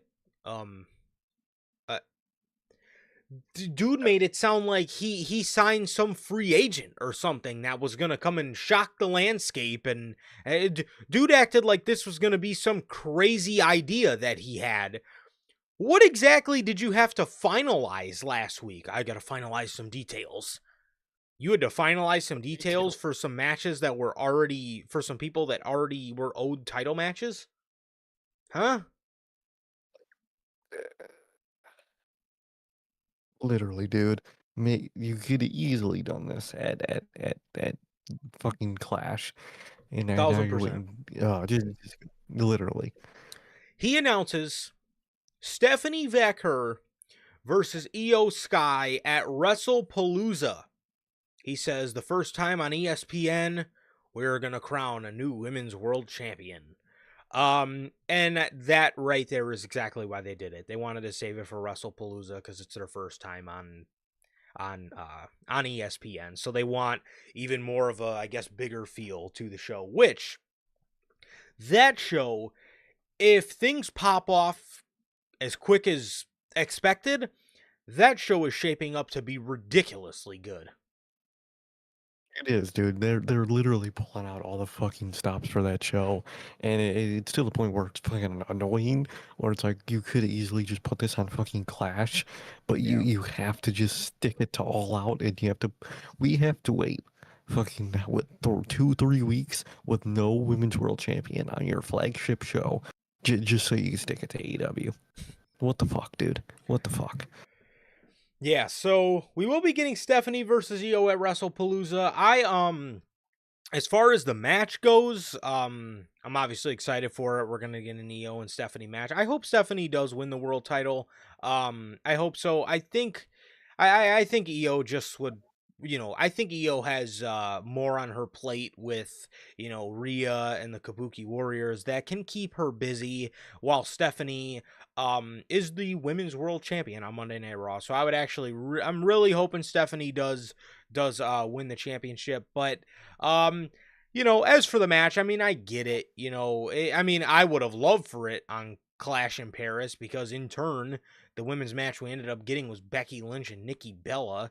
I would have much rather Stephanie versus Io, but at the end of the day, I get it. They want a big feel for their first ESPN show, so they obviously want, a vacant title match or whatever to crown a new champion. There's a guaranteed new champion crown, so I do get it. I do get it, man. I would have loved to see it in front of that Paris atmosphere, though. I think that just would have been off the charts. But good old Indianapolis is one of their home bases, apparently. So they're giving it to them, and I mean, like I said, I get it. It's just don't know why the wait. I don't know why the I don't know why the reason they gave on television as to why it couldn't happen at Clash in Paris. I don't quite understand that at all, but it is what it is, and either way it's going to be a great match, and I'm excited for it. Most definitely. I'm excited overall. I hope Stephanie does win. I wouldn't be shocked if Triple H just goes the safe route and goes with someone he trusts to be a world champion with Io. But I think the story is easily there for Stephanie to win and mainly for Io to lose. And I think they should go with that. I hope they do. For sure. For sure. So Finn Balor versus Dragon Lee.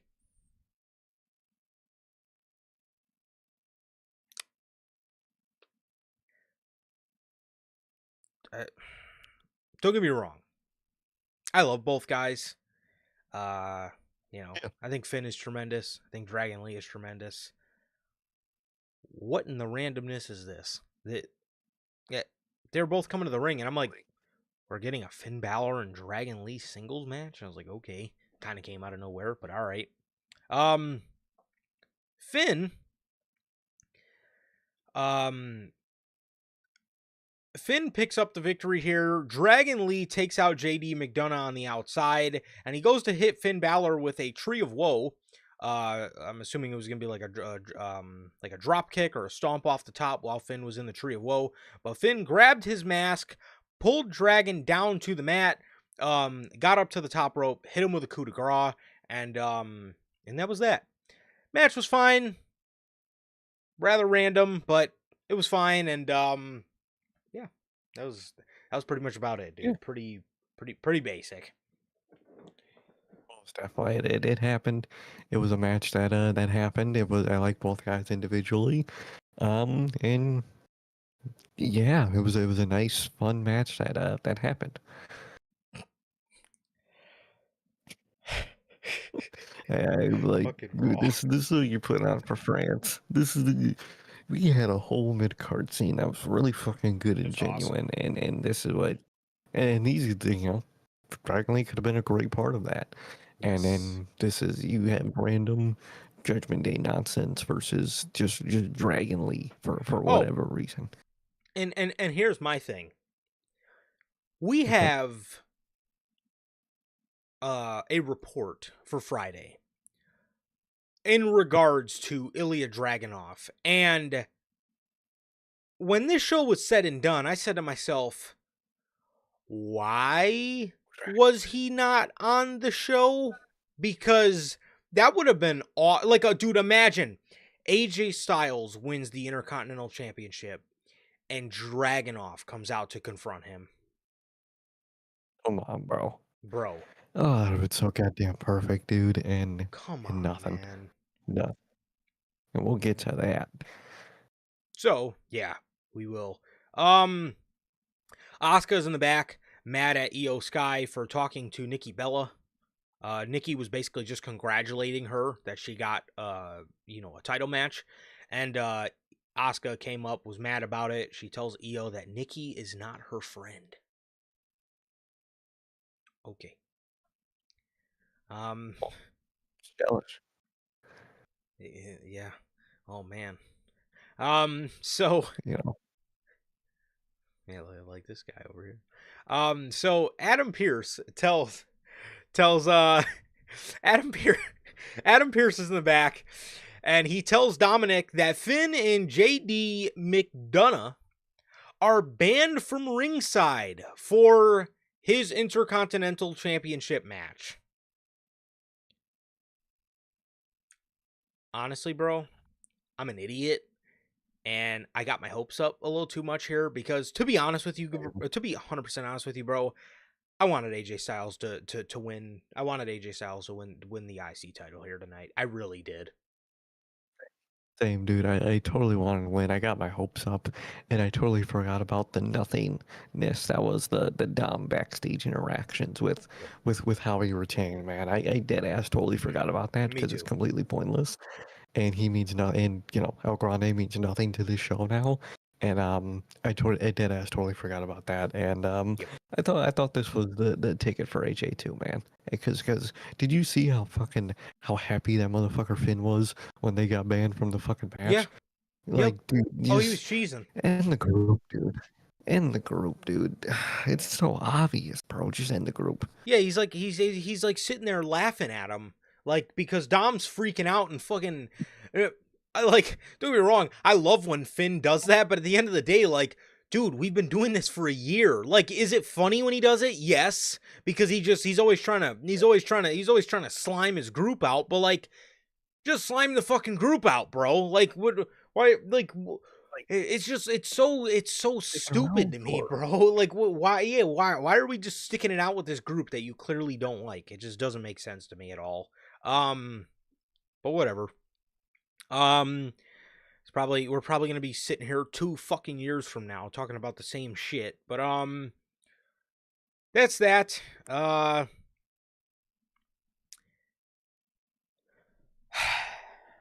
next match, bro. Trips. Triple H, you are in France, bro. How are you this lazy, dude? Bro was in fucking France. We get a 6-man tag.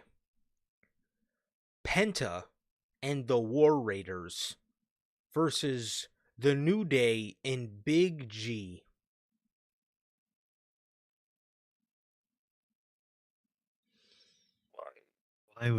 Dude, can someone answer me what this did for literally anybody and anything on the show, man? Somebody answer. Literally, I can't.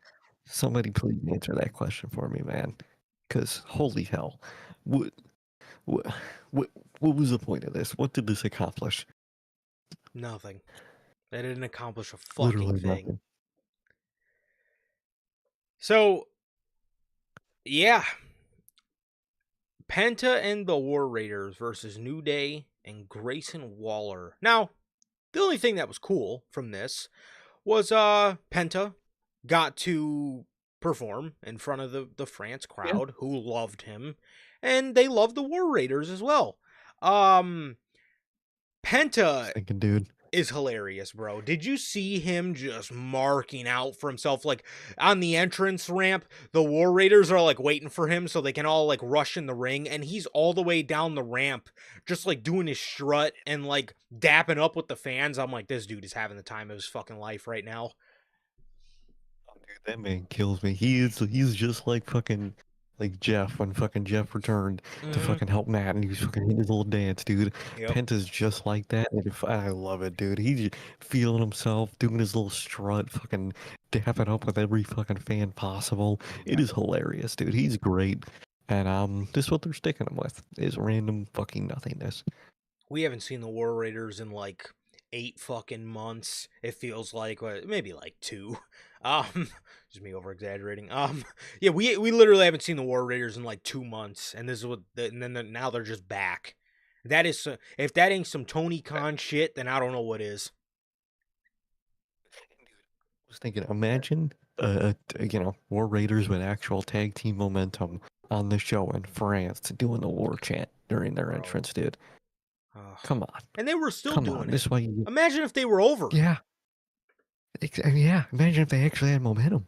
Holy hell. Oh, what a joke. What an absolute joke. Such a fucking joke, dude.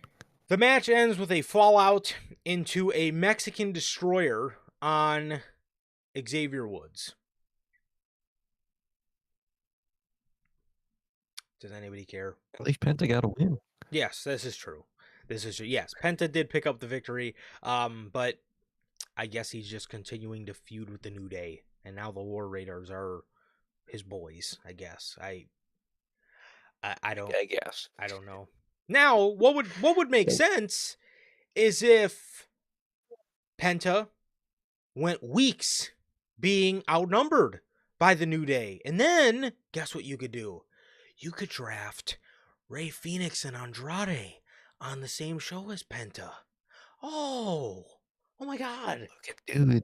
Wow. No, dude. Where the fuck have those two been on Raw, dude? Dude, I don't where know. has anybody been on SmackDown, dude? I don't know. Literally, where is anybody on SmackDown? I have no fucking clue. They said they were in the tag division, but then the tag division just got focused on the Wyatt Six trying to break up people, I guess. I guess. don't fucking know, man. I don't know. Well, the Kabuki Warriors confront Rhea Ripley in the back, and they tell her to stay away from Io. Rhea says her friendship with Io has nothing to do with anything. Or has nothing to do with her wanting the title back. Asuka, she then tells Asuka, "Don't push me." Asuka says, "Who are you?" "I'm Asuka. I will push anyone I want." So Asuka just continuing to be in her crash out era, and she's crashing out on everybody, bro. Literally, she's a menace backstage. You do not want to see Asuka backstage, bro. She might fucking have a clipboard telling you you're not allowed at Raw. She might be doing some moves, man. But I like it. I like it a lot. I'm very happy to see heel, fiery Asuka again. It's really fucking nice to see. Yeah. So that was that. Roxanne is in the back complaining about not being in the title match at WrestlePalooza. But The fuck would you be in the match? But okay. Why in the blue hell would Roxanne Perez be in the fucking match at WrestlePalooza? Why? Could anybody give me a good reason? So Adam Pearce tells them, he literally tells her, why would you be in the title match? You lost tonight. So he then says, Literally. yeah, he then tells her that he has an appointment with somebody, and his appointment is here. His appointment was Lyra Valkyria. And Pierce tells, these two kind of argue for a little bit. Roxanne's telling her, like, don't you think you should check on your friend Bailey? And Lyra was basically telling her to keep her nose out of her own business, and if she did, or keep her nose in her own business, and if she did, then she would probably still have a championship right now. So Pierce then says to Lyra, "Hey, I talked to Bailey. She sounds great. She says she said a couple of weird things but she's going to be back. And then there was like this awkward moment of silence, and Lyra was just like, that's it. That's the update. So then she then tells Adam Pearce, well, okay, thanks, but I need to get back in the ring. So next week, give me one of those two. I don't care which one it is. Adam Pearce says, okay. Is that where we're going with the Lyra and Bayley story? Bayley's going to come back to help Lyra fend off the Judgment Day.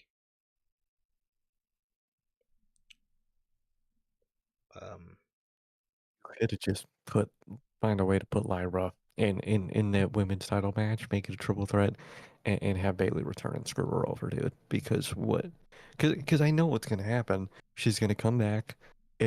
She's gonna help her, against the Judgment Day. Things are gonna be awkward, and there's gonna be fucking tension between those two until Bayley just turns on her. We're literally getting Judgment Day tension, but with Judgment Day opponents. Dude, is this what Triple H knows how to do? Is faction beatdowns and outnumbered heel faction versus unnumbered baby faces, and or within a heel faction, or just anybody, is just tension between two people that eventually is gonna blow up one day. Is this all you get? I guess, bro. I guess so. I guess so, man. I don't know. I mean, on the bright side, at least we'll see Bayley back. I'm excited to see Bayley back. I want to see how they tell that story. I don't know. The Judgment Day was what I had in mind for how they were going to tell that story, but that's how they're going to do it, I guess. So, this is where the show this was one of two areas where the show got good for me. Because France was finally graced by their phenomenal hero, AJ Styles. And God, dude, they got right to work. As soon as AJ got in the ring, honestly, he didn't even get in the ring yet. They were doing their phenomenal la la la chant. They were singing it over his entrance music. Yep, over his entrance music, and then, bro, he's in the ring, and obviously, when someone comes out, WWE does the commercials, and then that whole time they were in commercials. I think it was like 6 or 7 minutes. Yes, they did the chant the whole time. the whole time. Holy hell, dude! They chanted through the break for AJ Styles. They love this guy. They fucking love this guy. So the match was pretty good. AJ Styles hit a Styles Clash on Dominic Mysterio. He then hit him with a brain buster. He got up and he said to the crowd, he's a dead man. He then goes on the outside for a phenomenal forearm. He jumps up to do it and gets brought back down and thrown on the apron by El Grande Americano.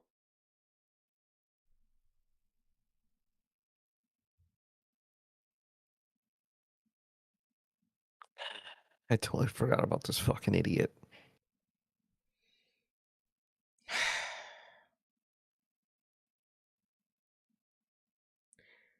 He hits AJ. He puts the metal in his mask, hits AJ in the ribs, and Dominic hits a frog splash for the victory.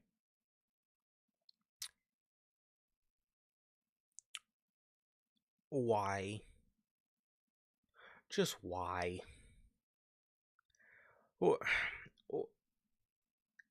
I don't know if it was just me. I really wanted AJ Styles to win the IC championship here because he could have. I seen people saying this on Twitter, and I actually would have really loved it. He could have ran an open challenge, and bro, we could have got the GOAT versus AJ Styles one last time for the IC title in Australia. And again, I love Dom. Dom hasn't done a lick of shit with the IC title. a lick of anything. Who's he feuded with other than AJ? What did he even do coming out of? Oh, he feuded with, I think it was Penta. What has he done? Literally, What? they just had him in fucking Mexico the whole time doing Triple A and the occasional AJ style stuff, and then AJ just loses. And bro, the possibilities that could have opened, AJ Styles could have really helped the work rate for that Monday Night Raw mid card division. He could have really helped get it back to that the little workhorse circle that they used to have when it was Gunther, Sammy, Gable, Ivar, Ricochet, when it was all those guys on in a little workhorse circle. You could have had AJ, Dragunov, Dragon Lee. You could have built that back. Rusev, Sheamus. You could have built that back up again. Meanwhile, we kept it on Dom for I don't know what reason. I genuinely don't know at this point. And I like Dominic. I really do. But like, what has he done with the IC championship? And like, dude, again, you can obviously say, Cena and AJ. I know Cena said it's not going to happen or whatever, but like, we have 3 months. You mean to tell me you can't find time in 3 months to give us AJ and Cena? That's just the fact that we're not getting that, I'm very interested to see what they have if we don't get AJ versus Cena, because whatever they have, I can guarantee you it's not going to be as good as an AJ versus Cena program. I guarantee you. I can guarantee you it's not going to be as good. Maybe the only stuff that will be as good. Crown Jewel, and it's. Oh, go ahead. Dude, like you were saying, whatever they do at Crown Jewel, I'm very curious to see what they try to throw at us, and how nothing it is going to be compared to the possible AJ Styles match we should be getting. The only stuff I was gonna say, the only stuff that might have been that might be good is the eventual Cena and Gunther, depending on when Gunther gets back. But other than that, I guarantee you whatever you have would not have been as good as the AJ stuff. I guarantee you. But I think they would have had a great thing going. I think they would have really had a great thing going if you had AJ as the IC champ, because AJ would be the champ. You got Sheamus, Rusev, Penta. You're getting Dragunov back. Dragon Lee. You have guys, bro. You have guys. With Dominic, it just seems like they enjoy his character and his antics more than, him being an IC champion. It feels like with Dominic, it just feels like the championship is a little bit of a prop. They just like to have it on him as a prop. 100%. That's what it feels like, and that's, I think, at this point, how they see it. So the match was okay, man. It was just the ending was just very deflating. I just think that I just think AJ should have won. I think AJ should have won the IC title, and I don't understand why we keep the IC title on why we're keeping the IC title on Dominic. He's held the title for 5 months, and there's been really nothing of interest to talk about with it. So I don't get it. Literally nothing. Adam Pearce goes up to CM Punk in the backstage area, and he says, "Punk, Seth is in the building." Oh, Punk's talking to Rhea Ripley, and he says, "Yeah, Seth is in the building." Punk looks at Pearce. He says, "Okay, I'm gonna go take care of it." Pearce says, "What does that mean?" Way to make Punk look like an idiot, because earlier in the night, you're sitting here talking about, you're sitting here talking about, there's only one way in and one way out. Well, it seems like Rollins had another way in, I guess, as if there's not like 1,000 fucking doors of entry into the arena. It's an arena. Literally, the Browns could open a random emergency exit door and let him in the most random part of the building. He could have walked in with the fan. It's an arena. It has like 35 different entrances, dude. They made him look so stupid. Yeah, the only way he could come up is this one drive-in and into the parking lot in the interior of the arena. That's the only place he could come into. Way to make Punk look like an idiot. Yeah, so that was that. And then before we get to the promo, there was a Rusev vignette where he basically said it was scary when he was held back. Now he's devastating now that he is off the leash. So yeah, that was that. It was good. It was good. I liked the vignette. most definitely, I liked it. I always love the vibe of these Rusev vignettes. Hope he ends up really doing something on the show. For sure. So we then get CM Punk coming to the ring to, I guess, take care of it, as he told Pierce he would. CM Punk comes to the ring and he calls out Seth Rollins. He says he is hijacking the show until he comes out here and faces me man to man. As soon as he said that, I think we all knew where that was going. Becky Lynch comes out. She says, I am the man you are going to have to deal with. We then start getting AJ Lee chants. Becky says, classic, always chanting for a dope that doesn't work here. Right there.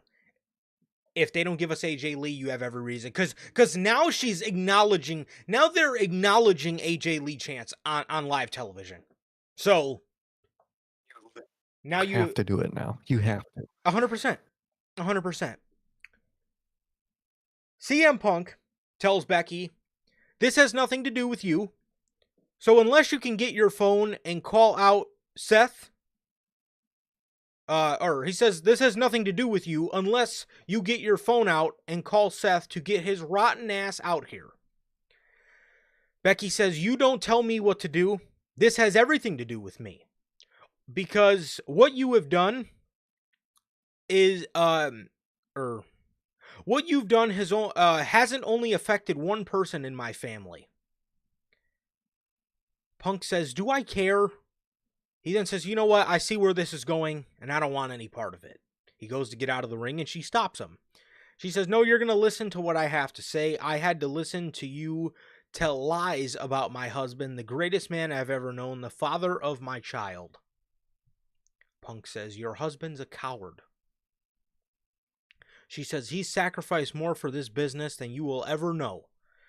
And he's everything you'll never be. Hot, jacked, talented, and he doesn't interrupt me. Punk says, well, I wish he would, so he can get down here so I can punch his teeth down his throat. So, Becky says, I wasn't just hearing them chant your name during his matches. They were doing it during my matches to let me know that they didn't care about the hard work that I put in. You're not the voice of the voiceless. You're the poster child for apathy. Me and my husband got this business to where it is today. We run these divisions. We are both the greatest of all time. So, as I see it, we don't need you anymore. So we wish you the best in your future endeavors. The crowd starts chanting for AJ again. Becky reiterates again. She doesn't work here anymore. Punk tells her, he says, the vision is a little blurry. Yes, it is. He says, Oh boy, is it. This is a 10-year beef because they chanted my name during your matches. He tells her she needs to understand the magnitude of him. He says, I am the best in the world, and it's not just me saying it. It's 30,000 maniacs in Paris saying it. He says all the towns in Europe who were saying it. Which, you know who I didn't see on those towns? You and your stupid husband. The only thing your husband is a visionary for hiding behind adversity, hiding behind his group, and now hiding behind his wife. And you lowered yourself to just being somebody's wife when you are a supremely talented superstar. You're the man. You just got bad luck and married a bum. He says, this between us will never be over. I knew that got you excited. See you in April, bro. Seth then walks out to no music. I actually like that, how he kind of just creeped out there. So he says to Punk, if you have something to say to me, why don't you come say it to my face? Punk goes to walk away, but Becky keeps getting in front of him. He eventually, jukes her out or does, a spin move or whatever to get around her. And Rollins walks away. Punk sees this. Becky stops him from leaving the ring and slaps him across the face. She's slapping him across the face and she says, what are you going to do about it? What are you going to do about it? And Punk's just standing there because obviously he's not going to, fucking give Becky a haymaker. So she looks at Punk and she says, you're pathetic. So Punk grabs the mic, and I just knew he was going to say something that all but confirmed. And he kind of did. Yeah. He grabs the mic and he says, Seth is going to regret cashing in on me, and you are going to regret ever putting your hands on me. Crowd fucking erupted. They start chanting AJ Lee. And Punk walks away, shaking his head. And this isn't over, because he walks to the back. We go to commercial, and when we come back from commercial, he is walking with, Punk is walking through the backstage area, and Adam Pearce walks up to him. They talk for a little bit, and Punk says, where's SmackDown on Friday? Pearce says, Chicago. Why? Punk then says, all he does, he smiles and he says, tremendous. And he walks off. And Adam Pearce says, what is that supposed to mean? This, to me, was the best part of the show. I love this promo. I like, it's not your typical just Rollins and Punk promo where they're just talking about, how he's the Vision and he cashed in on him and, he hated him for 10 years or whatever. And it wasn't their usual thing. It was pretty much a promo battle between Becky and Punk, which I actually really liked. And I kind of like Rollins' subtle involvement. That was kind of just low key at that. I actually really liked it. I really liked it. To me, this and seeing the crowd react to AJ Styles were my favorite parts of the show.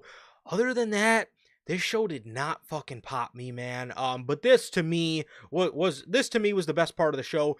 What did you think about this? And what did you think of the tremendous line that he gave Adam Pearce? Overall, I did like it, man. I think this was one of the, if it was this and like you said, the AJ entrance and just kind of involvement into the show, which was best, man. The rest of the show literally meant absolutely nothing. Besides these two segments, this was one of the most useless Raws all year, man. But this segment overall was very good. I did like it. I liked the Becky interaction. Becky is just amazing at what she does. Logan mentions it in the comments, man. But this is like her best heel work, way better than big time Bex ever was, man. And this is good. I do like how Becky handled all this, and I think it was great. I didn't like the line of I've heard your name chanted during my matches and stuff. That line I can't stand. I think it's the lamest, cheapest thing ever to go with that people say against Punk. It's the lamest thing ever. But overall, I like this segment. I like what these two did here. And as for that line, tremendous. It better be fucking tremendous. And like you said, I think either on SmackDown we either get a massive just damn near reveal that it's going to be AJ Lee, or or AJ Lee herself, man. I mean, you're in Chicago. You might as well fucking do it, man. It's very interesting to see what we get. Um, on Friday with Punk. I'm very interested. I hope you might as well just give us AJ. We already might as well just cut the teasing and just give it to us, man. But this was a massive tease towards her, and if it is gonna happen at WrestlePalooza, might as well do it in Chicago, man. But what about you, man? What did you think of the tremendous line? So as far as the line itself, because I expected Punk to be in Chicago anyways. So the fact that he played it off like that, it just gave to me vibes of like he has a plan for something, or like he's going home. And he always talks about, how April and Larry are at home. So like he's going home. We know where he's going. So I will say Punk is either going to give, like I said, a blatant ass tease Friday, but I'll say this. If Becky and Seth are at SmackDown, if they are on that show, we will see AJ Lee. I can almost guarantee you we're going to see AJ Lee on that show. Almost guarantee you. That's what I took it as, because like I said, the way he smiled and said tremendous, Punk always shows up in Chicago, so for him to get that giddy about it to me, it gave off vibes of like he has a plan. And like I said, if Seth and Becky are on that show, you can almost expect AJ Lee on that show, because you could bring her back at WrestlePalooza. You could, but I feel that they will just want to build, because there's some great build you can do there, with AJ and Becky on the mic, and then Seth and Punk. Like Logan says, this is actually giving me something to look forward to that has been missing for a long time, and this is something that I actually want to see. I actually want to see AJ Lee back. So, and like I said on the Clash in Paris review, I think it's gonna add a different flavor to Rollins and Punk. You know what I mean? So I like it. I love the promo, especially Becky putting her hands on Punk. It's just, so the thing to me is, how do we get Rollins over there? Because Rollins is on Raw. So is he just going to go to SmackDown to, try to, is he even going to be on SmackDown, or is he going to go to SmackDown just to, just to attack CM Punk, So it's very interesting how we get Rollins over there. And like, you are, especially with Rollins, like, you're not on SmackDown, so if you go to SmackDown in Chicago, you are willingly walking into enemy territory. So I don't know how smart that would make him look, but I'm interested to see how they do it. And again, bro, get excited for AJ Lee, because they are blatantly throwing it in your face that we are getting AJ Lee back. We are getting AJ Lee. So yeah, that's kind of what I'm feeling, bro. That's kind of what I'm feeling. Also, too, we talked a little bit about them wanting to combat AEW, but like, with AJ Lee coming back, I feel they would want to do it before WrestlePalooza, so they can advertise AJ Lee coming back. So they can, get as many people for the to sign up for ESPN or whatever, because they know they're going to be seeing AJ Lee on the show. So, I feel this could be the case, bro. I feel this could be the case. I feel like it could. I think it is. I overall can see it happen. Even earlier, I did see a tweet from Russell Votes. I think about they basically just like urged people, if you're a local, to buy tickets for this SmackDown. I think it's gonna happen at this point, man. And the way they teased it, it should. It should. I think, like you said, they want to build towards the match at WrestlePalooza. They want to have that in their advertising for that show, and I just see it happening on SmackDown. I really do. Me too. And that's exciting. It's very exciting. It's very exciting, man. But yeah. And So expect a AJ Lee shirt possibly in that lineup.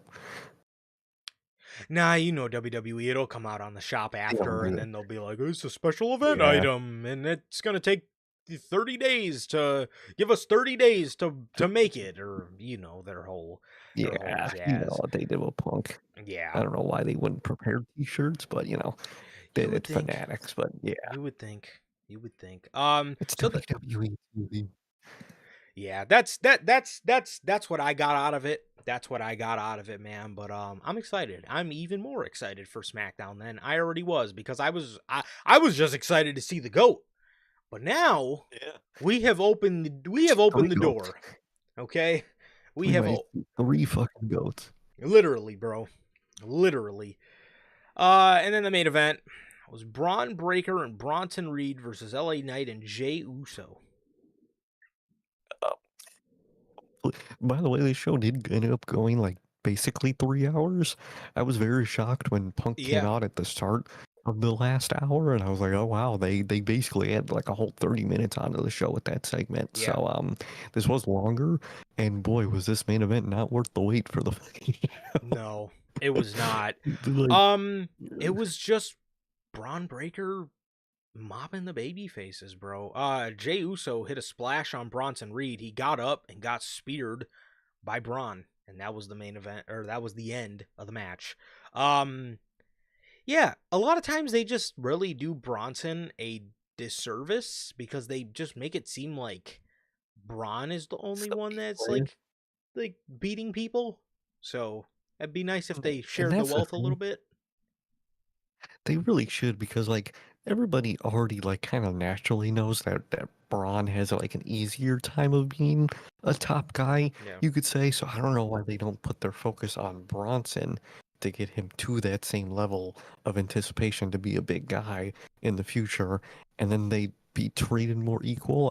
I don't know why they do that, dude. It's so frustrating. Me too. Me too, bro. Afterwards, the Vision attacked Jay. Be- Um, LA Knight came in for the save, and LA Knight got speared. This week we got a different spin on it because they were taking out Jey Uso the same way they were taking out Roman, but we got the return of Jimmy Uso. Jimmy comes back and saves Jay. He saves Jay from the attack from the Vision. He comes out with a chair. He takes, or both of the guys retreat, Braun and Bronson. He comes out with a chair and he's helping Jey Uso up. He's seeing if Jay is okay. And you can hear, before they go off air, you can hear Jay telling Jimmy, I can't do it anymore. I can't do it by myself. I need you.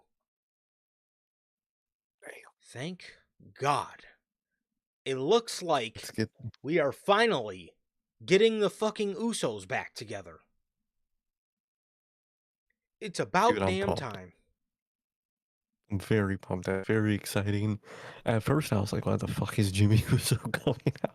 And then when I realized, like, "Oh shit, that's to tease a fucking." When Jay said that, that's when I realized that. And man, I was like, "Look at this! Thank fucking God, man! Thank Bro. God! Please just get these Usos back together. You need it. They both need it individually, and it's time. It's time. It's been long enough seeing them separate. It's time to bring them back together, man. I'm excited." Dude, I am very excited for that. I am very excited for that, man. So there's a lot. The Usos have been out the game for 2 years now, bro. They haven't been a tag team for 2 years, and there's a lot that they can pick up and do. There's a lot of teams they haven't faced. There's a lot of new teams in WWE. There's 2 completely new sets of tag team championships that they've never won the design of, right? So there's a lot. There is a lot that they can do. There is a lot that they can do, and I'm excited for that. And I'm just excited to see them back together. I was saying after Jay won the IC title that, there wasn't really much left after this you can do with Jey Uso other than an eventual world title. I didn't think it was going to come this year. It did. But now, especially after he lost that, there was really nothing that you can do with either of these guys, man. There was there was nothing. There was nothing you could do with either of these guys as a singles, man. And Jay needs the help, so it only makes sense for brother Jimmy to come back eventually. And I'm excited to see the Usos back together, man. It has been too long. It has been way too long. Most definitely. It's been way too long, and I'm very excited for all the things they could do as a tag team for that division to have them back as a tag team. I think it's great all around in the way to go. 100%, man. 100%. So, yeah, that is everything for Monday Night Raw here today, as that is about it, man, for everything we got for NHP Unscripted this week, man. Thank you guys so very much for joining us. This is episode 263, and thank you guys, as always, for joining us. You guys already know how it is, man. We appreciate you guys for joining us here today, as that is going to do it for this edition of Unscripted. Thank you guys so very much for talking some Dynamite, SmackDown, and Raw with us. And as always, it has been a pleasure for my Johnny. Nice. Okay. And that is going to do it for this edition of NHP Unscripted. This has been episode 263. Thank you guys so very much for watching us. Please like, comment, and subscribe. Thank you guys. We love you guys. And we will see you guys Friday at 12 p.m. Central. Yes, 12 p.m. Central, early start time for the news. Peace.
We'll